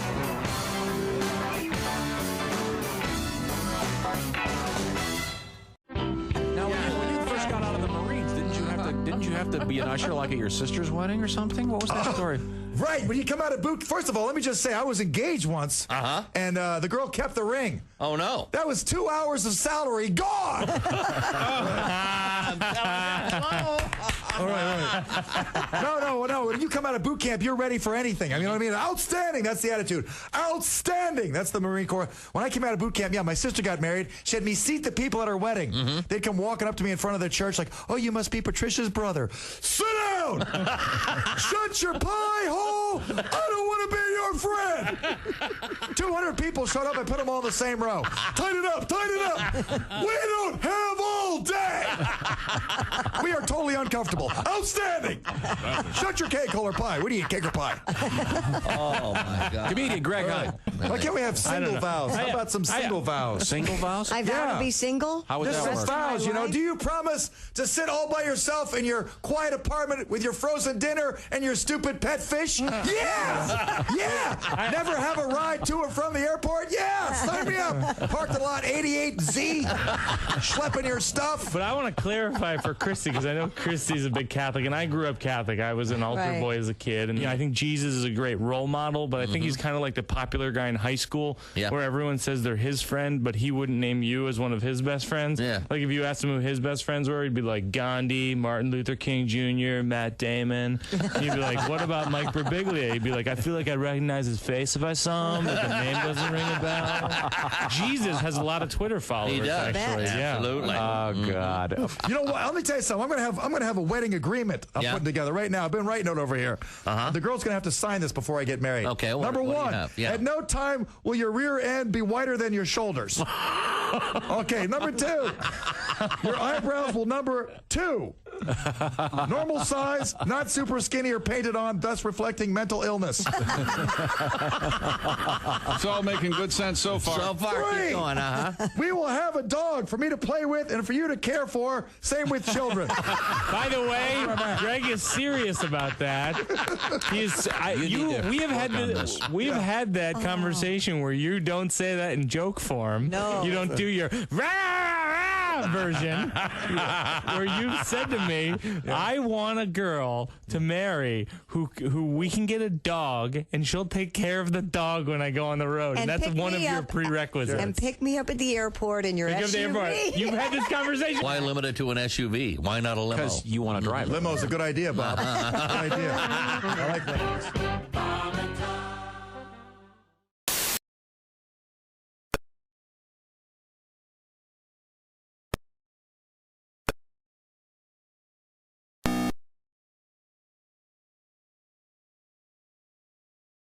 But like the last time I went, my brother and I got there. My brother and sister went with me, and we went out drinking. We weren't drunk, but we had drank a lot of Guinness, and for whatever reason, I kept seeing a lot of dwarves.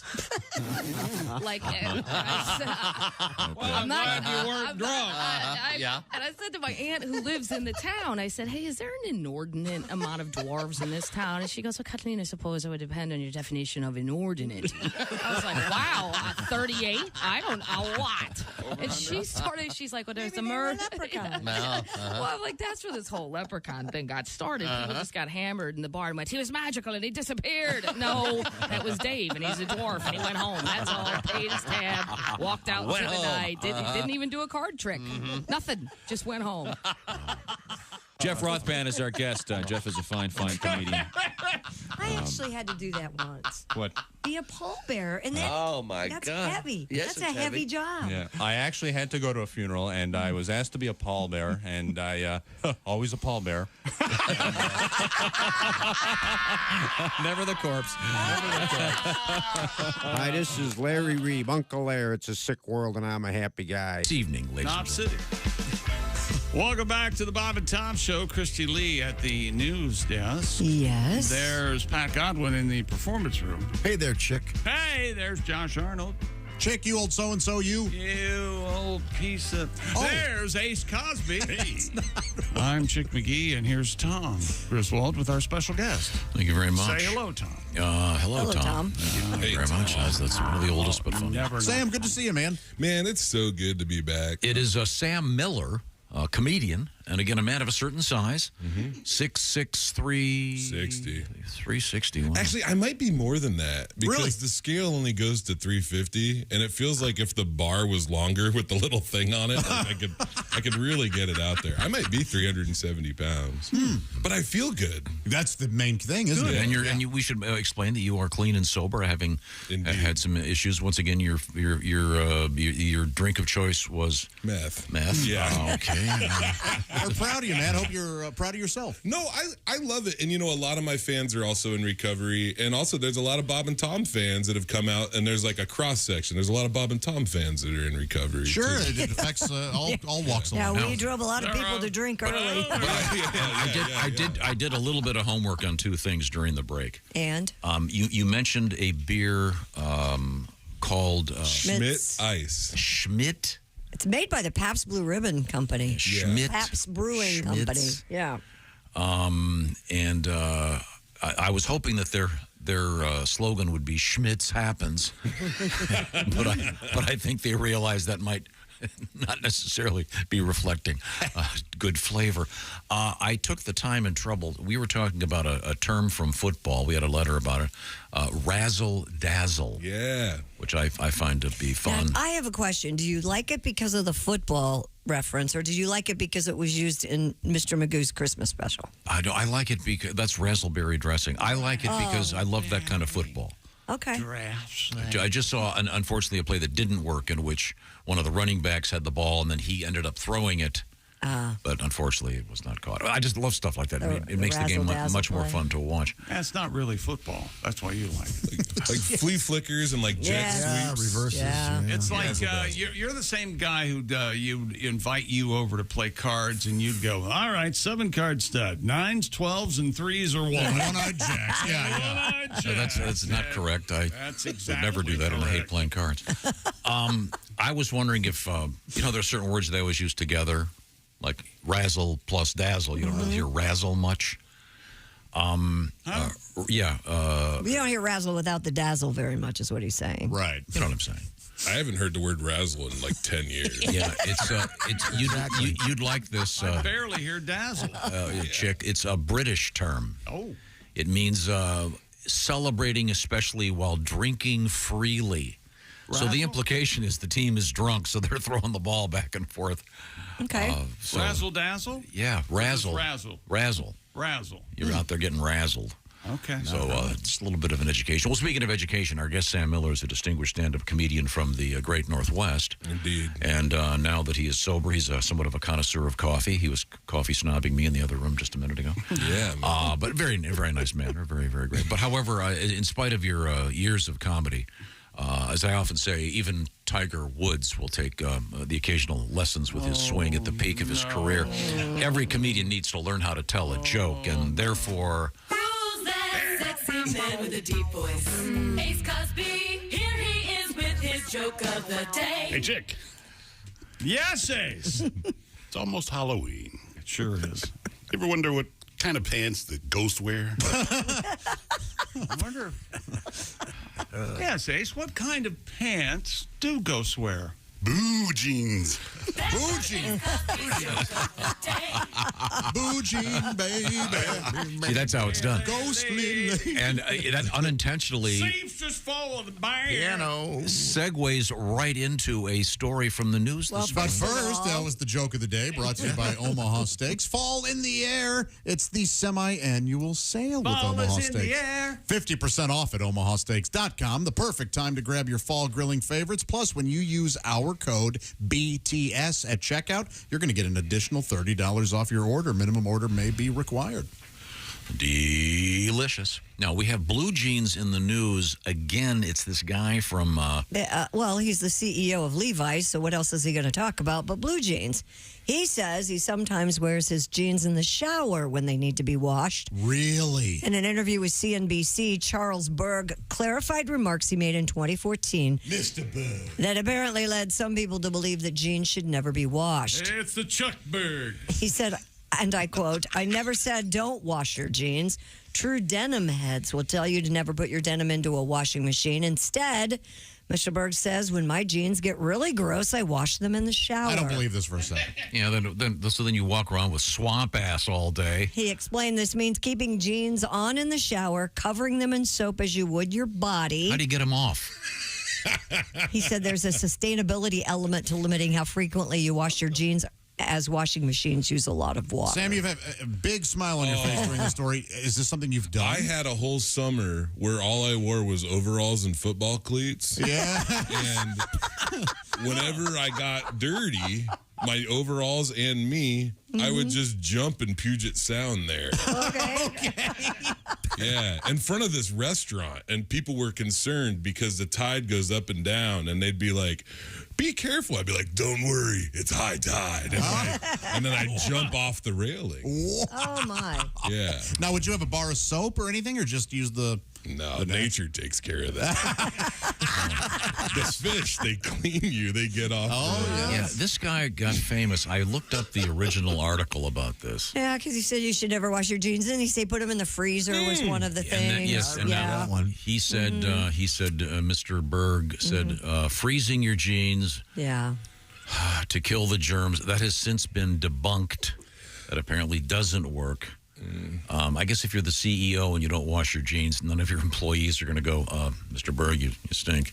Now, when you're the CEO of a jeans company, you don't have to wash your jeans. You get a new pair every day. But he wears the one pair all the time. He says, I don't know. I'm still putting my jeans in the freezer. Oh, yeah? Yeah, because I don't have any other place to put them. You don't have a closet or a dresser? We got a really small house. Yeah, this is ridiculous. I wash my jeans every day. Well, that's also ridiculous. Every day? Every day you wash your jeans? Well, I go through a different pair. I've got like 20 pairs of these. They're all the same. Pat, do you have a song about this? Sure. Oh, about Tom being a nut? That's the next song. Okay. Levi's boss says when he spills some tomato sauce on his dungarees, no washing machine. He'd much rather take a shower in blue jeans. Denim unwashed. That's the latest trend. It'll keep down the cost. But I'd rather have them fresh and clean. Oh, you look like an idiot. Showering in blue jeans, babe. Maybe someday I can buy underwear once and just throw them away. But for tonight, I want clean clothes when I go to play. Sweaty crack. Wash your jeans and dry clean your slacks. Unless there's a naked gal with me, I'm never gonna take a shower in blue jeans. Yeah. Yeah. Thank you very much, Neil Zirconium. And this reminds me, this whole thing, there's all these articles about never washing your jeans. This kind of reminds me of the iron skillet thing, where you... The cast iron skillet. Yeah, you where don't wash that. You season the skillet. No. Yes. No, that's fine for skillets, not for your pants. Oh. So the clothes you're wearing right now, you're going to go home and put them in the washer and wash everything. I'll wash them today. Probably. Oh, my God. Is there ever a day you don't wash? You're not well. No, I'd like to have clean laundry. I don't like having dirty laundry. We all do, but it's... Jeans can go a week without being washed. You don't have to wash them At least. You wear them 4 or 5 times as long you as wear you them. change your drawer. Exactly. Yeah. I mean, you wear underwear, don't you? The underwear catches most of the issues. Thank you. I'm sure if we took a black light to Josh's jeans, we'd see enough DNA to just to repopulate the I'm trying to bring peace. The truth is somewhere in the middle. Sure. You probably shouldn't wash your jeans that much, and you should probably wash your jeans more. You know what? I think he's right. As usual. Well, the truth is somewhere. Speaking of things, Thank you, Jay. speaking of things filled with sperm, we do have sperm news coming up. And Christy with more news. Okay. I thought that's where he was going with that. Oh no, I didn't mean it. I am so sorry. I did not imply that Christy okay. That's was all right. full of sperm. That would be very bad. This is the Bob and Tom Show. Thanks for listening to the Bob and Tom Show this morning. Catch any part of the show you missed later today on our YouTube channel.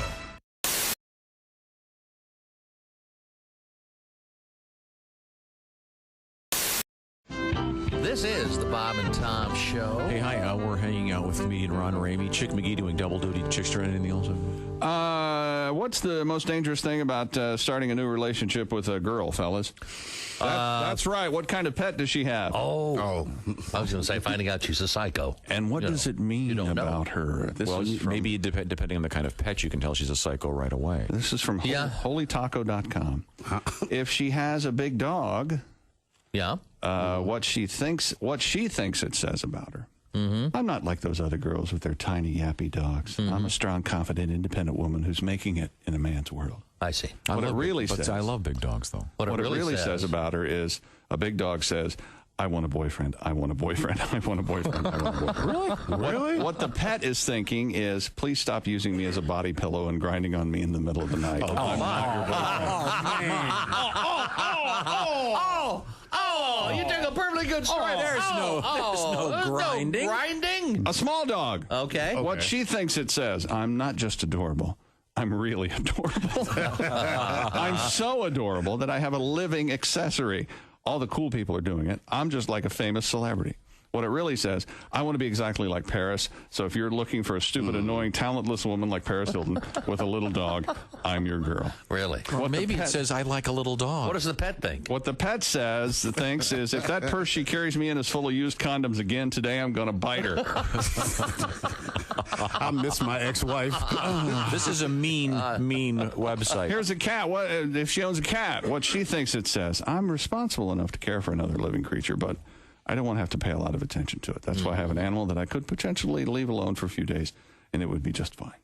What it really says, having a cat, I don't like having guys spend the night at my house, so I adopted one of nature's ninjas to scare off any non-regular visitors using a razor-sharp pounce attack in the middle of the night.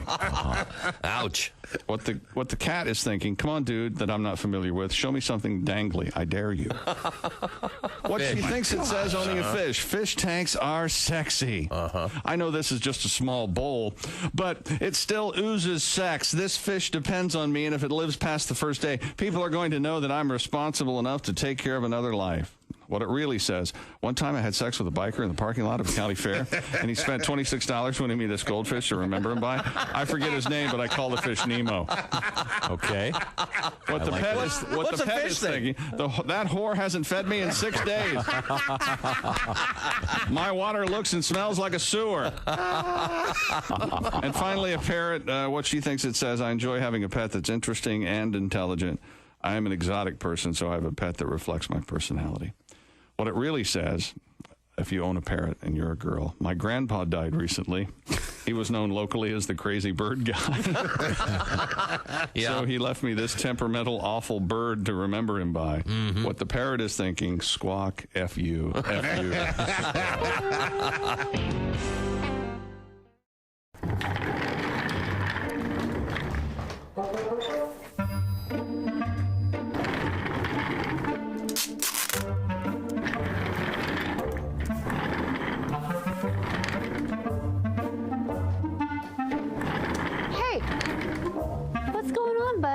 I don't feel like walking. I have lower back pain, some foot discomfort. So you're just rolling around?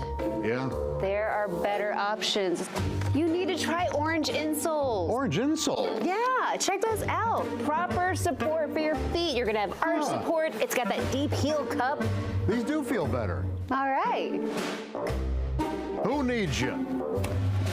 Not me. Orange insoles will help you feel better and do more, guaranteed. Get your Orange insoles today and step into a world of comfort.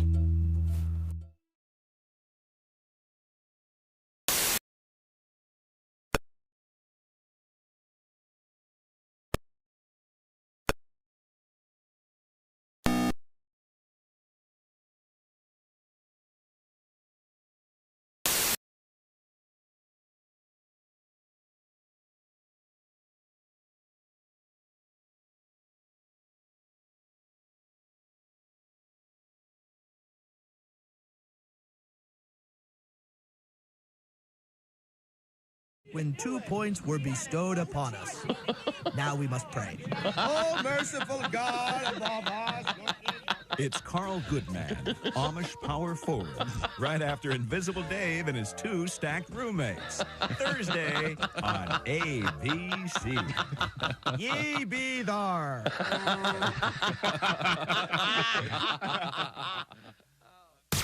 You're listening to Bob and Tom Radio. 24/7. 24/7. We're in the studio with 2 comedians. They are Larry Reeb and Eddie Gosling. Oh, we did see your beautiful wife, Megan Mooney. She stopped by. Tremendously funny. Yeah, she's super funny. But she is now a super funny mommy. Yes, she is. Yeah, And we have a congratulations. 17-month-old kid at the house, which Great. is exciting. I didn't know it was going to be this fun. If I knew how fun this was, I would have done this in high school. Really? I swear to God, this is great having a kid around. I'm sorry to interrupt your train of thought. No, go. Can we ask the child's name? Oliver. Oliver, is that a family name? No, we just went Like Oliver. the play? Oliver Gosling, which sounds kind of British. I want to pretend like we are British around him for 12 years, and then when he's 13, be like, we're jacking with you, right? Everything's in miles. What are you, an idiot? Come on. He has the accent, and everybody goes, "Where So are you I'm from?" not the chimney sweep, then. Exactly. No, you're not, son. Oh, you should speak in when he starts it. Just around him the whole thing. The whole thing. I've already got a little powdered wig and a vest for him, a little cane. yeah. I'm a little baby. Sometimes candy makes my teeth rot.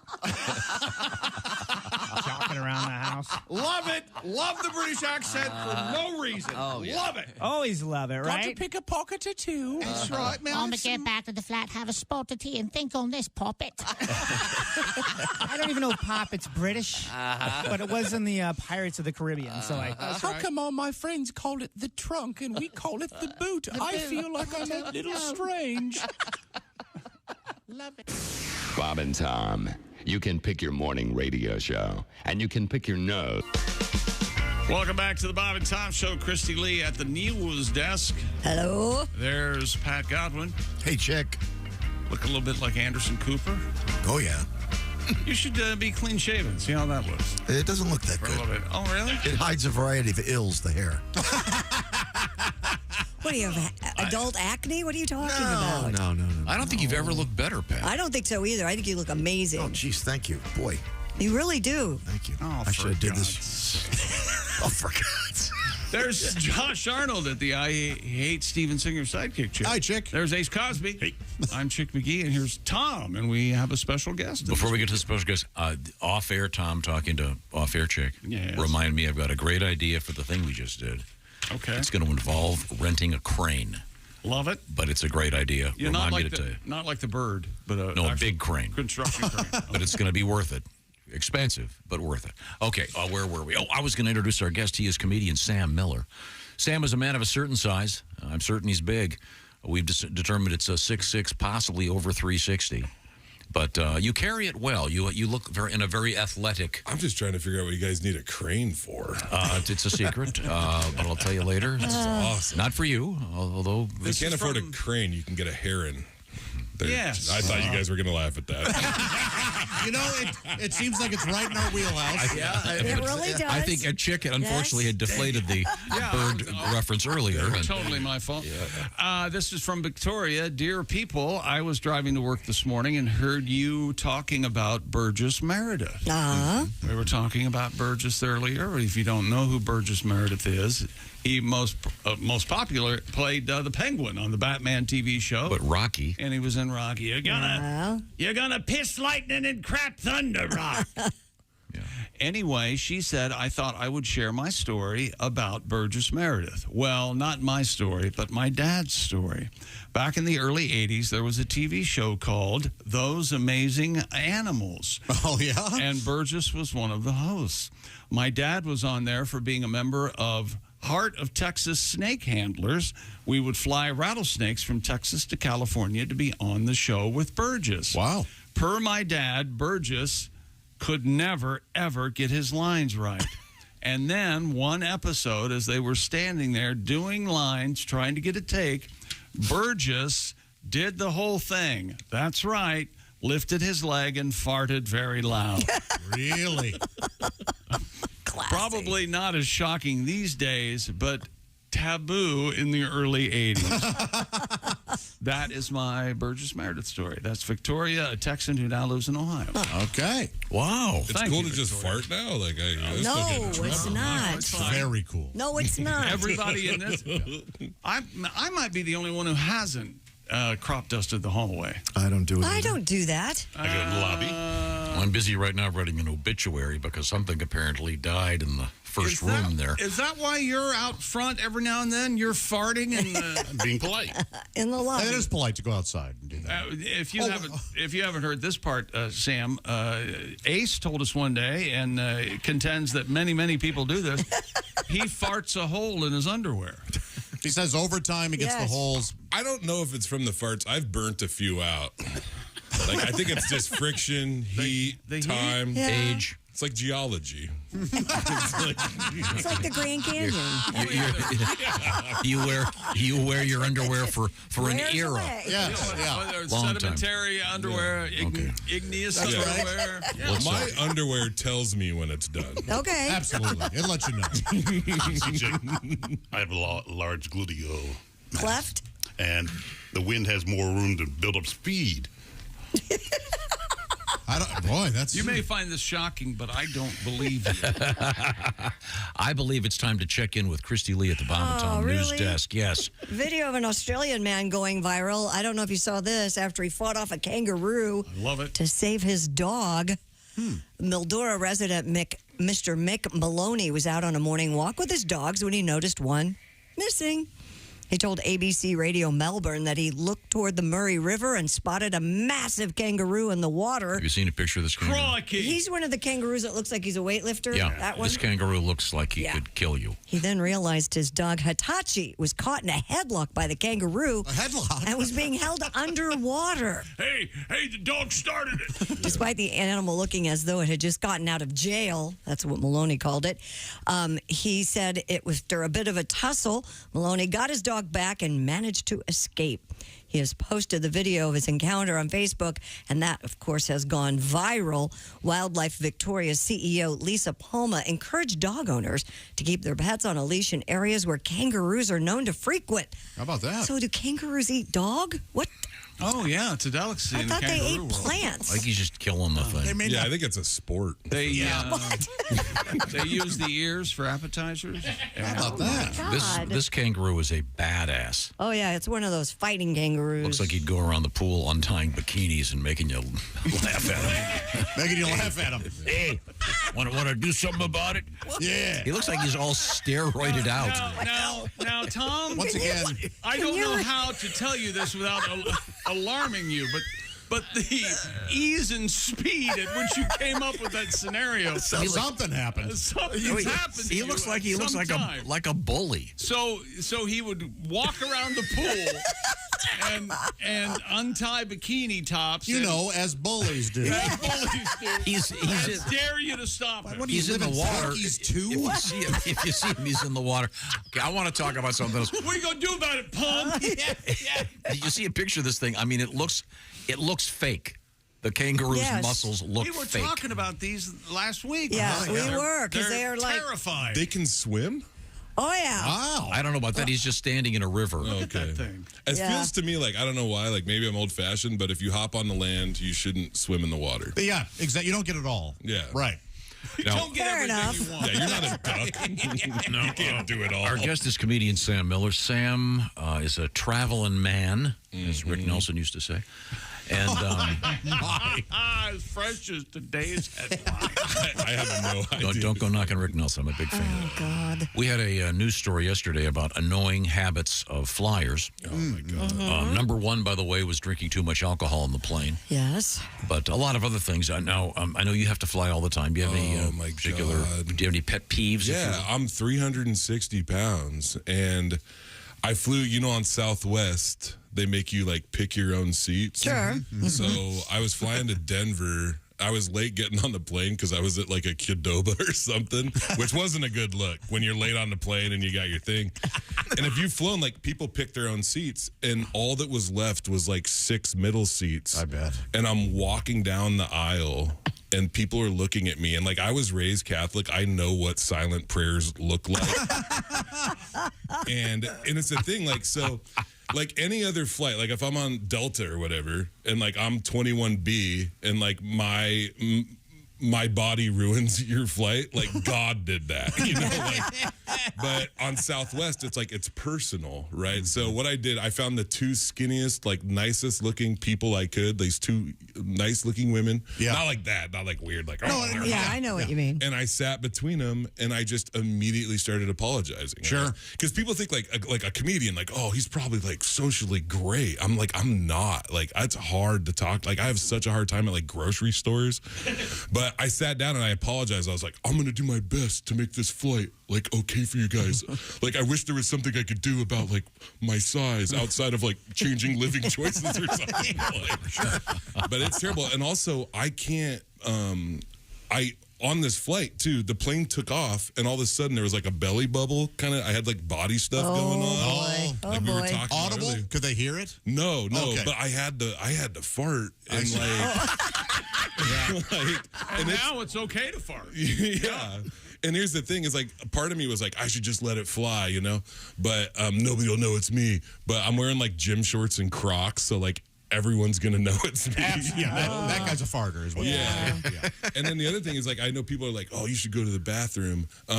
I am too tall to poop on an airplane. I have no doubt. Sure. When I try to go to sit down, my knees hit the door, and I can't get my butt on the seat. Oh, my. Yeah. I mean, I could poop, but like okay. who knows? All right. Who knows? It's a gamble, yeah. Wow. Like it It's was like a bear riding a tricycle. Yeah. Exactly what it looks Like it's like the movie 30 Seconds Over Tokyo, and this one may hit. Open the Bombay doors. I sat there, the pressure builded. Builded. Yeah. The pressure builded. And A public farter would say Bill. Yeah. Did you just cough it out finally? Well, what's funny is that when the plane is getting ready to descend and you get it makes that noise and you feel that pressure. I got a bit of hope, and I was like, I think I can make it.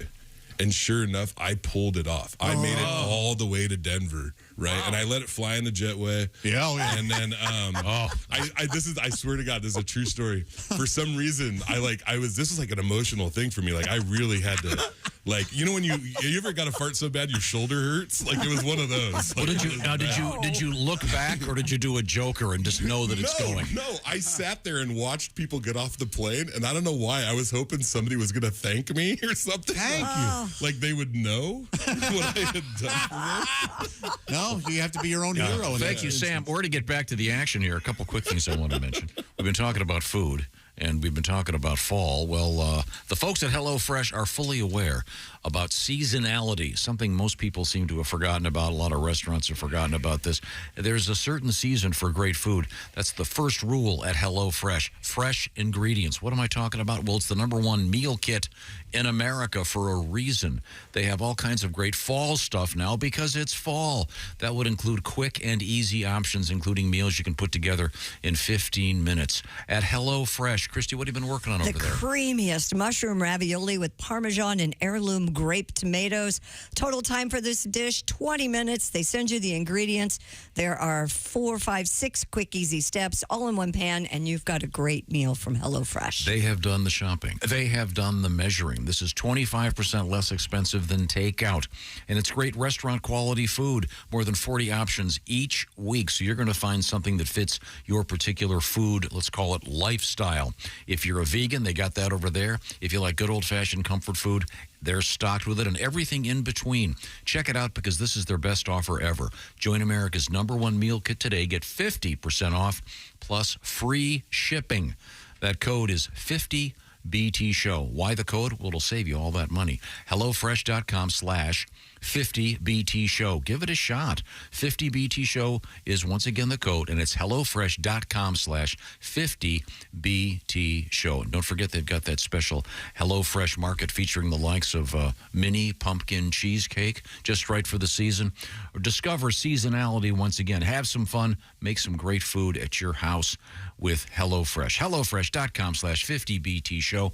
Coming up, we have a lot to get to. I'm not sure we can even get to it all. Oh. We have healthy sperm in the news. Are you kidding me? And we have more from comedian Sam Miller. This is the Bob and Tom Show.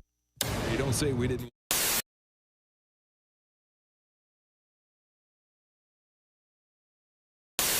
I wrote this song. It's a revenge song for all of today's country music fans. All right. And this is it. Oh, and when I sing this song, I use my country western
Hey, did you enjoy those videos played in that break?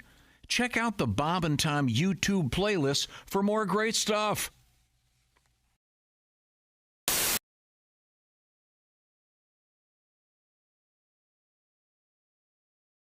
Hey, it's Josh, and of course... Hi, Chick McGee, everybody. Your chance to win a Mini Max Big Green Egg for Bob and Tom at Big Green Egg. Each week, someone will win a Mini Max Big Green Egg. It's the Bob and Tom Show Pigskin Pick'em, powered by the Big Green Egg. Go to...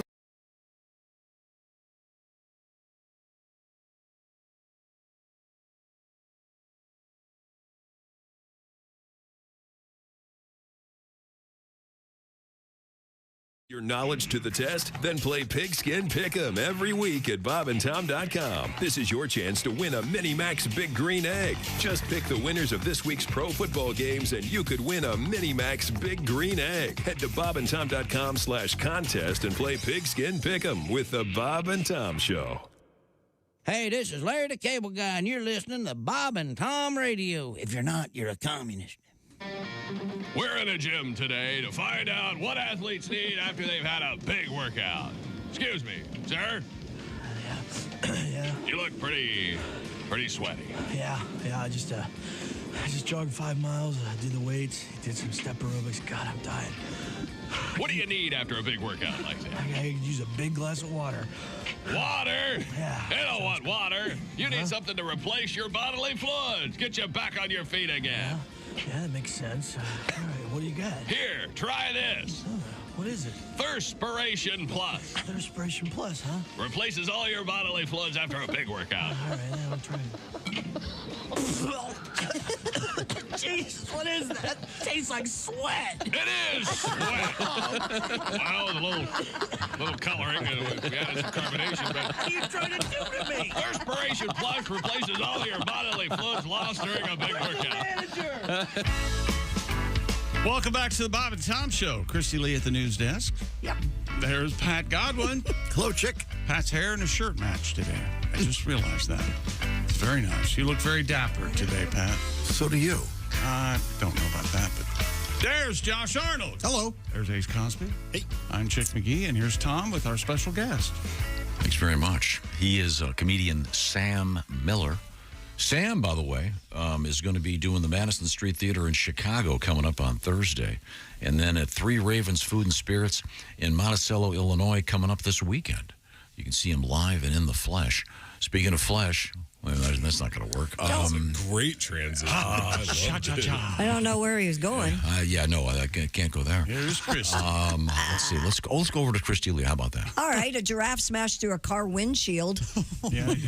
Giraffe? Just the head, or at a drive-through safari in Texas What was he recently. doing driving? According to WFAA, fa la la la la la la la. They must have a blast at Christmas time. Yeah. Every day's Christmas. the Fossil Rim Wildlife Center allows visitors to drive their cars through the 1,800-acre wildlife conservation facility. Have you heard of those? The fossil rim job? Yeah. It's when she's really old. Really old woman. One of the animals got a little too close for comfort for one family. Ms. Carrie Hill told the station a giraffe came over to their stopped car and stuck its head in the sunroof. How you doing? Got any snacks? She said all was great until he lost his balance and fell onto my windshield. Oh, Jesus. The animal regained his footing, ran off, allowing the family to call the park's emergency hotline. Hill says she had to file an insurance claim after her car windshield was destroyed. Visitors apparently can feed the safari's giraffes by hand.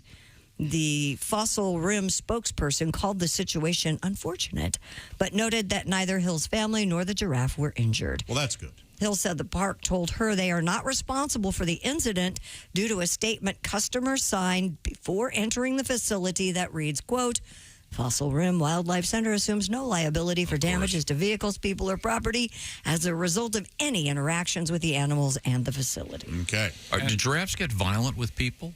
I've never seen that, but I've been around a lot of giraffes. Only if you withhold their paycheck. And then, Oh, they don't care for that. I was wondering, why don't we ride giraffes like we do horses? Okay. Well, you'd Because have I to. thought Need a ladder. Yeah, how you get on them? that wouldn't be a problem to a good old American ingenuity. Sure. People get on elephants. I Damn right. would like to see that. Giraffes are not in the family equus, which are horses. Right. Yeah. They are in their own thing. It's Nequus. It's in. That's a long bridle, too. Not going to get any funnier than that. You might as well just stop reading. Yeah. So much for when you got my Nequus. lame ass attempt. No, they're actually in Giraffidae. It's Giraffe DAE. Keeps the doctor away. Giraffidae. I thought that was like Build-A-Bear or something. Giraffes, you can tell by their feet. Horses have one solid hoof. Oh, but I mean, the larger point here is that you don't see anyone riding a giraffe. Would that be like riding an elk or a deer or a buffalo? I don't. People don't ride elk or deer either. They seem, No. they seem like they have steep backs. Yeah, Giraffe. like it'd be hard to hold on. Giraffes, actually, I think is the proper. It goes V. So because you can ride a camel. Yes. What other animals do we ride? You could ride a giraffe. Or maybe a beast. We ride anything from. Remember, You can ride a giraffe, but man, they don't like it. No, swinging their heads. David Crow rode an ostrich. Remember that story? Ostrich riding is a thing. I've been Yeah. on top of lots of stuff. Yeah. There you go. Yeah, I think Train cars. you weigh once again 360. Yeah. I don't think even a horse might take a look at you and go nay. Has anybody ridden an elephant? I have not. I think You I've been did, on an didn't elephant in a No, circus but when I was a kid. I interviewed an elephant. You interviewed an elephant. No, I'm sorry. I interviewed. This is And you the know. elephant said it was the best interview you'd ever had. I had Never a forget it. This is back in the day. Back in the day when the Ringling Brothers had the animals, which they yes. don't anymore, Right. but they are coming back. Not the animals, but the Ringling. And in any event, it was in a parking garage near a large indoor facility where the circus was going to be. And I was doing a TV spot with the elephant handler. Sure. And the elephant was chained by one foot to something in the parking garage. Yeah. And It I'm was a Toyota Camry. and I'm doing this data. This is you remember this chick? I don't know if I can. And the elephant was standing right there. Yeah. And I'm talking to the guy, and the elephant reaches into my pants pocket and takes my keys out. And the handler desperately gets over there and gets the keys out before they disappear. Would he have eaten them? And the elephant thought it was the funniest thing. And he goes, yeah, he does ever that all the seen. time. And so then I was handed a pair of gooey elephant snot covered keys to a Datsun 280Z. Just wanted to know if anybody had ever ridden one. Yeah. Booger encrusted Datsun 280Z keys. By the way, one of the greatest cars I ever had. God, what a great car that was. Didn't that fall in half? Is that the one? That No, that was the. All great cars fall in half. That one I drove too long. The one that broke in half. Have you ever ridden an elephant? No. How about a camel? No, I have not. I've ridden a camel. I fed an elephant. It's a weird feeling in the trunk. Oh, is it rough? No, it's really, gooey. No, it's smooth, in but the end of the trunk is real gooey and Yeah. snotty, Yeah. like you'd think it would be. Yeah. I've been, I think when I was a kid and I rode an elephant, but you're right about the horse thing. Like, I don't like riding horses. They don't like it when I'm on them. I just I'll hang out next to them. Yeah. But I feel bad for like a horse sees me coming. It's like, oh man, like, Oh, boy. I got to quit this job. Go to horse unemployment. I just wondered, by the way, remember those Three Stooges episodes that have the one horse that had the huge dip in it? So funny because Curly they- was too big. Did they breed the horse that way, or was that just a I don't natural? know what causes a horse to have that. That was so depressing. That wasn't just. imperfection. That wasn't just that one fake- horse? Or No, a that fake? wasn't CGI. There was. No, I'm not saying CGI, but it was a. Two guys in the suit? Right. was it?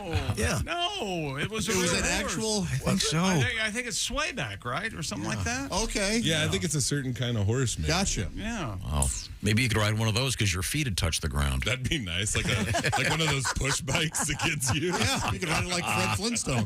And those horses, they're incapable of reproducing. They don't have any testicles. What? They don't. The swaybacks? The swayback. This is all made up now. I thought they couldn't mount because their belly would get in the way. Oh. So they have to do it missionary? Maybe they're lady. Yeah. The horse is like, you're going to need to get on. This is really taking a turn. A couple quick things. We have at stake right over there the orangeinsoles.com kegerator. Want to win that baby? Go to bobandtom.com/contest. Also, we have Week 7 beginning Thursday evening for the Pigskin Pick'em competition from the Bob and Tom Show. Pick all the winners in this week's NFL games. It's very simple. You can start fresh and just pick this week. You could win yourself the beautiful Big Green Egg Mini Max. Once again, bobandtom.com/contest. We return the microphone to Christy Lee. Well, from the world of science, sex and frogs. It appears female frogs have developed a number of ways to get out of having sex, including faking their own deaths. Wow. Take note, ladies. They were just going to say, I have to take this call. Yeah. Hang on a second. And then they leave. Common frogs are known as explosive breeders that gather in their dozens to mate in ponds. Usually, males outnumber females, which means 6 or more males may compete to mount a female at one time in what is known as a mating ball. I hope they get to dance first. Snakes do that too. Oh, have you ever been invited to a mating ball? I had nothing to wear. Yeah. We should really come up with a different name. Best way to go. Yeah, we call that a gangbang, I believe. Professor Caroline Dietrich told Live Science in some cases the female might be killed inside these mating balls. My gosh. But the females have developed several unique techniques to avoid the mating, and one of the strategies is pretending to be dead. Okay. God. That sounds like I went to Job Corps, and that's what it was like. There was like 4 dudes for every girl, and it was a mess. This was like an employment. Yeah, and it's kind of weird. I feel bad saying this even, but I dated this girl. I always think about this. I dated a girl. She kind of had bad teeth, but I always say like she had some good ones too. You know what I mean? Silver lining. I'm an optimist. That's like a glass half full in this case. A mouth half full. Yeah, but there really was. It was 4 to 1, and it changes people, like when, especially because we're all 18 to 25, mostly like 16-year-olds too, like 16 and. Well, I think for this show it's 18 to 25. That would be good. Yeah. No, we had at that Job Corps. I said it wrong. It was 60. I was like an older guy because I went there. I was homeless. I didn't have anything else going on, but it was 4 to 1. Okay, like it was not good. Yeah, that's a lot of competition. Yeah. And a lot of people just gave up. Did any of the women pretend to be dead? Well, they wouldn't have to. Yeah. If you were on top of them, they would have to pretend to be dead. I'd say 2 thrusts in, they'd be crushed. That was kind of mean. Speaking of pretending, just rolling with it. Seems hurtful. Yeah. A man has been arrested in Spain after allegedly pretending to have heart attacks at least 20 restaurants to avoid paying his bill. That is awesome. The unnamed 50-year-old would reportedly order food and drinks before clutching his chest and pretending to faint on the floor in a manner one manager described as very theatrical. Oh, the old Sanford and Son. The man is known to local authorities and restaurant owners alike, though the nature of his crimes mean he spends a few days in jail before he's released and resumes his scamming routine. However, several restaurant owners are now planning to team up and file a joint complaint, which could lead to a 2-year jail sentence for this guy. 2 years? Yeah. He scammed all these restaurants. Yeah, but 2 years. What if he really does have a heart attack? It's going to be like the boy who cried wolf. Right. I hope they put him in jail and then he fakes a heart attack and they let him out. Goes back to the restaurant. He may have a real heart attack when he meets Bruno, his cellmate, who's horny. I know that guy. How come they call you horny Bruno? Dude, did you hear that? Yeah, I did. Quite a little seamless. Isn't Bruno the term for... Oh, that's Pruno for wine in a prison. Alcohol that you make in a toilet. It's Pruno, You don't make it in right? a toilet. You make it in a trash bag. Oh, really? Yeah, I've drank it. Yeah. And how long were you in jail? I did enough. I was like, I don't know why I didn't answer the question. Spent some time in the old Stone Hotel? I did over. My longest stint was like 200 days, something like that. Was that in jail or prison? Jail. I never went to prison. I don't have any felonies. I just have a lot of gross misdemeanors. I always got, every time I got arrested, I always wrestled with the cops. I just like, the minute I realized I was going to jail, I would freak out, you know? And I'm not proud of it. No, but it's what But it happened, you know? And I would always get a resisting arrest charge, which always cracked. I never understood that charge, like resisting arrest. I was like, I wasn't resisting it that much. I'm in jail. You know? I It wasn't good at resisting. Yeah. But yeah, when I was in the Yakima jail, we drank Pruno. We made it out of orange juice, pieces of biscuits, and then you strain it through a clean sock. Don't make that face. It wasn't that bad. It was pretty bad. Yeah. So I thought you made it in the toilet. No, I guess it's. So I bet it can be. I think they make it sometimes in the toilet, but you know what's crazy is in the tank, by the way, not the people in the jail knew. And so they would try to stop us from getting the trash bags, because they knew what we were doing, And the other thing, too, is when you ferment things, it makes the gas, and you have to burp the bag. Oh, okay. And one time, there was a guy, we didn't know he was making Pruno, and he didn't burp his bag, and it exploded. And there was a drain that just went to the tier below. And so a guy was sleeping, minding his own business, and all of a sudden Pruno is dripping onto him. Ugh. But it's dangerous though, because sometimes you get the wrong kind of alcohol, the kind that makes, I can't remember, like ethyl or whatever, where you can go blind or whatever. Yeah. Oh yeah. Some of that wood grain radiator will do that. moonshine. Yeah. So I don't understand the process of you old biscuits and the biscuits, something about the biscuits and yeast or something. Yeast, I would think. Yeah. I might be talking out of turn. I don't all the way remember perfectly, but I remember drinking it and it wasn't good. Did it get you wasted? Yeah. But it was weird wasted because, like I said, it had that other kind of alcohol in it too a little bit. So it was it was different. Did you have a roommate? No, it was so this was like a jail. It was like an annex. So there was 40 inmates in one big room. It was terrible. That was the worst place I was ever locked up at. The Yakima jail actually got in trouble. I think they got indicted because they were messing up. So. Geraldo did a big thing. Yeah. In the ladies' prison, they don't need the biscuits. No? Oh my God. He is right. They can enjoy their biscuits every morning. That's right. And yet they still have yeast. Isn't that interesting? They are nature's bakery. Well, on that note, let's move. Let's shift gears here. I did want to mention that Sam Miller will be live and in person. Coming up, a couple of dates that I have on my list here. Madison Street Theater in Chicago coming up Thursday, and then 3 Ravens Food and Spirits, Monticello, Illinois, coming up Friday and Saturday. Right now, this portion of the Bob and Tom Show is brought to you by BetterHelp. Do you feel like your brain is getting its own way and you're not winning? Maybe it's time for some therapy. And BetterHelp is interesting because what they've decided to do is apply the principles of contemporary technology to therapy.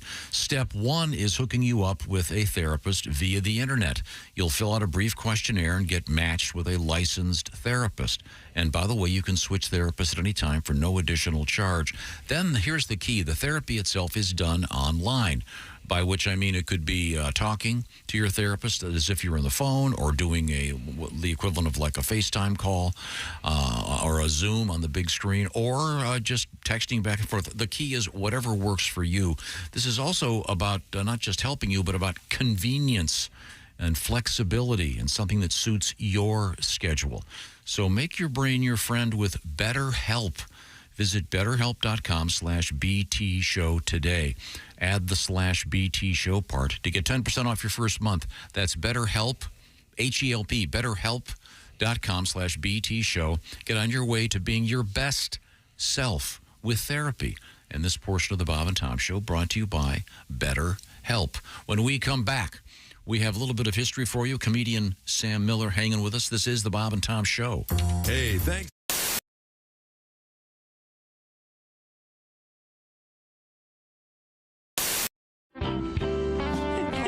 Now, Maria, you're originally from Duluth. Originally from Duluth. You made how did you make the transfer into the transition into stand-up comedy? Did you have regular jobs? Well, I worked as a secretary, and I missed that. I missed the camaraderie because you don't always get to see people on the road as a comedian. So I miss that. Where do you want to go for lunch? What do you want to get for lunch? Where do you want to go for lunch?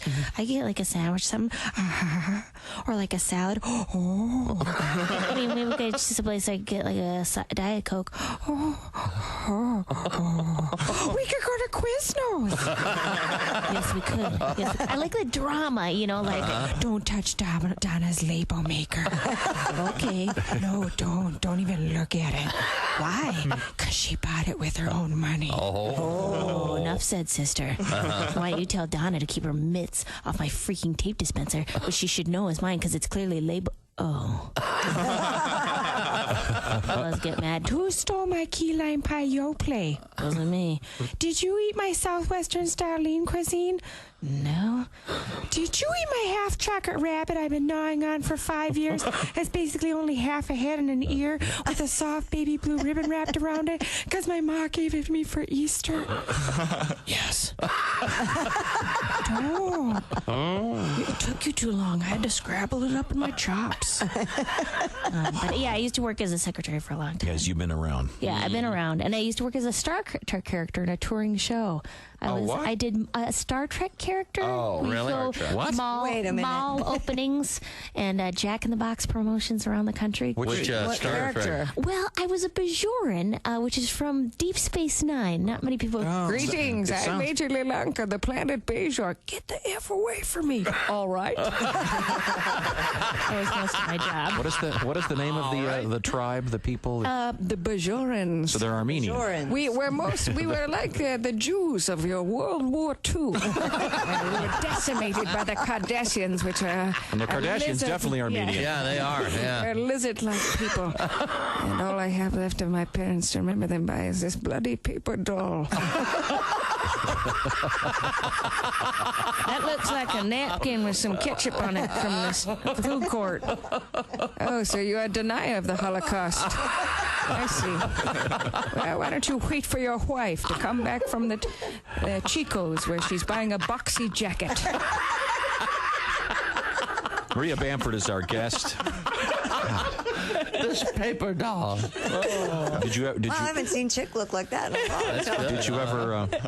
Did you ever work at a theme park as a character or anything? They trained us at a theme park, and it was in North Carolina, so it was a very it was a place where people wore a lot of religious kind of rock star T-shirts where they'd go like, "Come follow Christ, he's going to be seen at the mega," that kind of thing. So I did a little work there, but I'm not very good at talking to strangers. Trying to get people interested in talking to me. It was just terrible. It was mostly that, like, greetings. You got makeup all over your face. You mean my genetic makeup? I'm very different from you. I'm an alien. No. I wish the Vulcans would come back from their smoke break. Did you have?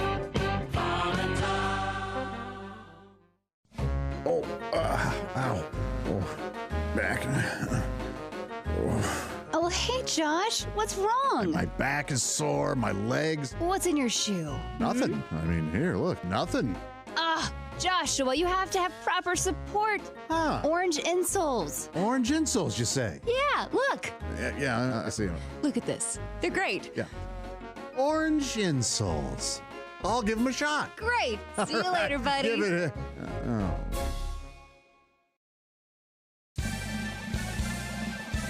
Yippee! I can mow and dance while I do it. Ha! No more pain. Thank you, orange insoles. Josh, did you get orange insoles? Jessica, I sure did. Thanks to orange insoles, I feel great. Terrific. See you later. Orange insoles. Feel better, do more.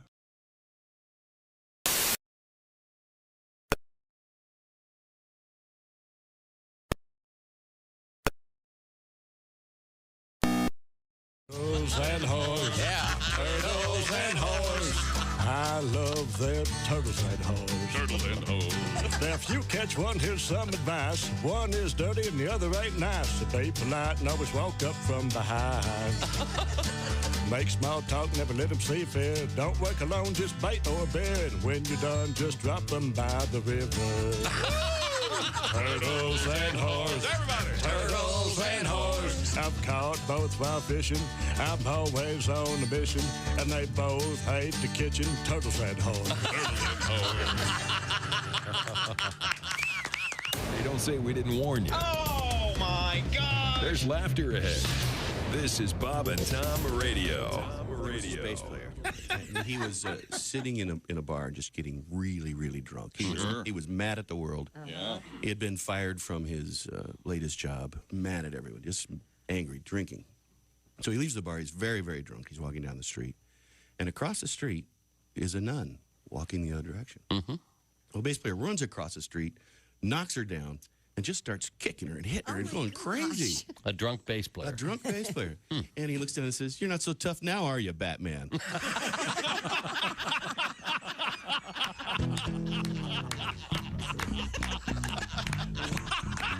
This is why we get mail. That's it for our show. Based on. And the announcer for the Super Friends, dead on too, by the way. I don't know who that guy was. Yeah, he was the guy who was after Ted Knight. Ted Knight did the original ones. Right. He'd be like, meanwhile, back at the Hall of Justice, Jackie and Sarah and Monroe, get ready. Aquaman, I want you on the golf course in 5 minutes. Chop, chop. Hey, Superman, you're going to free bowl of soup with that hat or what? Talk to the judge. Bob and Tom. I like it. Welcome back to the Bob and Tom Show. At the news desk, it's Christy Lee. Hello. There's Pat Godwin. Hey, achieved my goal, What was that? making him angry just before the break starts. There's Josh Arnold. Hello.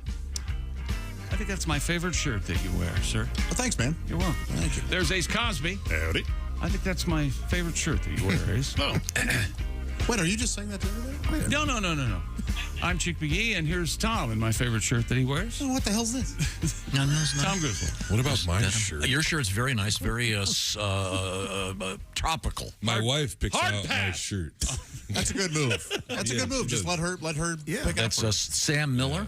Sam is a man of certain size, by which I mean 6'6", 370, we determined? We don't know. Okay, we don't know. Maybe that's a thing we could do. If I ever come back, I hope I get to come back on the show sometime. We can weigh you? We Guess can your do weight? a live weight.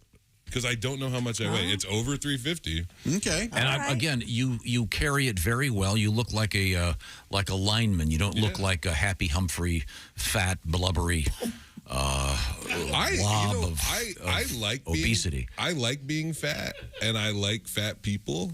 I think fat people are more interesting than skinny people. Oh, yeah, absolutely. And, so take that, skinny people. But again, have fun shopping everywhere. Am I being fair, Christy, when I say he carries it well? Very well, yes. Thank you. You must be very dense. I am. Yeah. Solid as a rock. Solid as a rock. I thought you meant dumb. No. Because I'm not. And once again, if you fly a very lengthy flight, you cannot physically fit into the toilet in an airplane. I can pee. Sure. Well, that's because you stand So out. do you time it out? Do you space your meals out prior to a flight? I do. I hit the bathroom last minute, you know, and then I try. I don't space my meals out. I just go for it. I just do my best. It is a thing. Like, you know, sometimes I'll drive to shows that other comics might fly to. Like if I book I'll try to book a show in between as opposed to flying, you know. Okay, So, very good, very good. yeah. It's time now for a little bit more education for you. Time now for Today in History. Do you know what number it is, Tom? Today is October 17th. I just looked at it He just looked. for the first I time. wouldn't have known. Okay, we'll do this quiz style. All right. C. Boy, I think you'll know this one, Josh. This birthday in 1914, Jerry Siegel. Any idea? Jerry Siegel. That's when he was. That's the day he was born. Yeah. Okay. Oh, not Jonathan Livingston. I've heard that name. Yeah, it does sound vaguely Jerry familiar. I Siegel. don't know. The guy who wrote Superman. Yes, one of the creators of Superman. Oh, very good. A guy who convinced the world that a pair of eyeglasses was a good disguise. He sure did. You know what? Even as a kid, I thought, that's really... It was cheap and it worked for him. Give him credit. Even Lois doesn't know. Well, if you think I'm Superman, let's take it outside.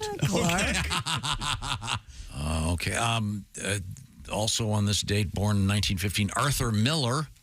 Didn't he marry Marilyn Monroe? You know what I told him? I said, Artie, the life of a salesman. Yeah. Come on, Artie. Too depressing. Yeah. Oh, that's what he did. Yeah. Crucible. Yeah. It took me a while. Just take it in. Another one that I know the name, but I couldn't pick her out of a lineup. Rita Hayworth. Ooh. You don't know who Rita Hayworth is? Except for the Shawshank Redemption poster. It's one of those arguably Hollywood names you've heard. The most beautiful woman in the history She of the was world. gorgeous. Yeah. She was like the working man's Marilyn Monroe. Yes. Yeah, that's Yeah. a very good way of putting A it. little crazy, though. Married to Orson Welles, right? Was it? Was she? It had to be an ordeal. Sounds right. Can you imagine? I Don't you made know- Citizen Kane. Orson, it's over. Don't you know who I am? Get me another sandwich. How about this guy? You'll know this one. Sam Miller, comedian. Born in 1959. Dolph Lundgren. Wait. Remember him? Yeah, he's like the action guy, right? Yeah. Plenty of those. He's got a wide face, right? He does. He is sort of a wide face. Yeah. He's one of the Rocky guys, right? Ivan Drago. Yeah. Oh, wow. You must go down. You must go down hard. Doesn't he have white hair like Pat? Blonde for sure. Very Was blonde. his name actually Adolf Lundgren? Was it? Oh, and they shortened it to Dolph. Oh, maybe. I can see That's that. an easy assumption. It is a good assumption. I can see why. Yeah. Sure. You really? Lundgren's his middle name. Adolf has not made a comeback. His last name. And I predict it won't. Yeah, there are many that don't. Mustache, hairstyle gone. If you were in a room full of Dolphs, then you could be Adolf. You could be one of Adolf of One of many. I was Adolf. So you're kind of a benign bunch of Dolphs, but right. pick, okay. Singularly. What makes you special? Nothing really. I'm just Adolf. Thank you. You spend all your day going, not that Dolph. Yeah. Not that one. No. Okay, here's one last one. Born in the state in 72, Marshall Mathers. You know who that is, Christy? Eminem? Very good. Yeah. No relation to Jerry Mathers. No. Guess how old is he? The Beaver. How old is 50. 51, right? 50, yeah. All right. And so, okay. Let's see. A couple real quick things. Do I have time for these? Yeah, hurry up. 1888, Thomas Edison filed a patent for the optical phonograph. Oh, yeah. Sure he did. The first movie projector. Yeah, he stole it. That's like calling Will. television picture radio. Yeah. Lastly, Billy Joe Armstrong drops out of high school to pursue music in 1990. That didn't work piano out, did it? man. Yeah. Love him. Yep. No, that's Billy Joel Armstrong. Time now for things we learned today on the Bob and Tom Show. Pat Godwin's hair is looking amazing. Yes. They call it a glow up, is what Why they didn't I call do it. this years ago? I'm an idiot. You know, I you don't look know. like No. you look like that guy that does the dog show now. He does. And I can't remember the guy's name. Westminster? He's the Yeah. He's The head Peterman. judge or Peterman and something? Seinfeld. Yes, the Peterman guy. Yeah. Oh, John. That's a good look. John Oh, yeah. Bucky. It is John Bucky. He was Bucky. He was born Buckingham, but they Right, they had to changed shorten it.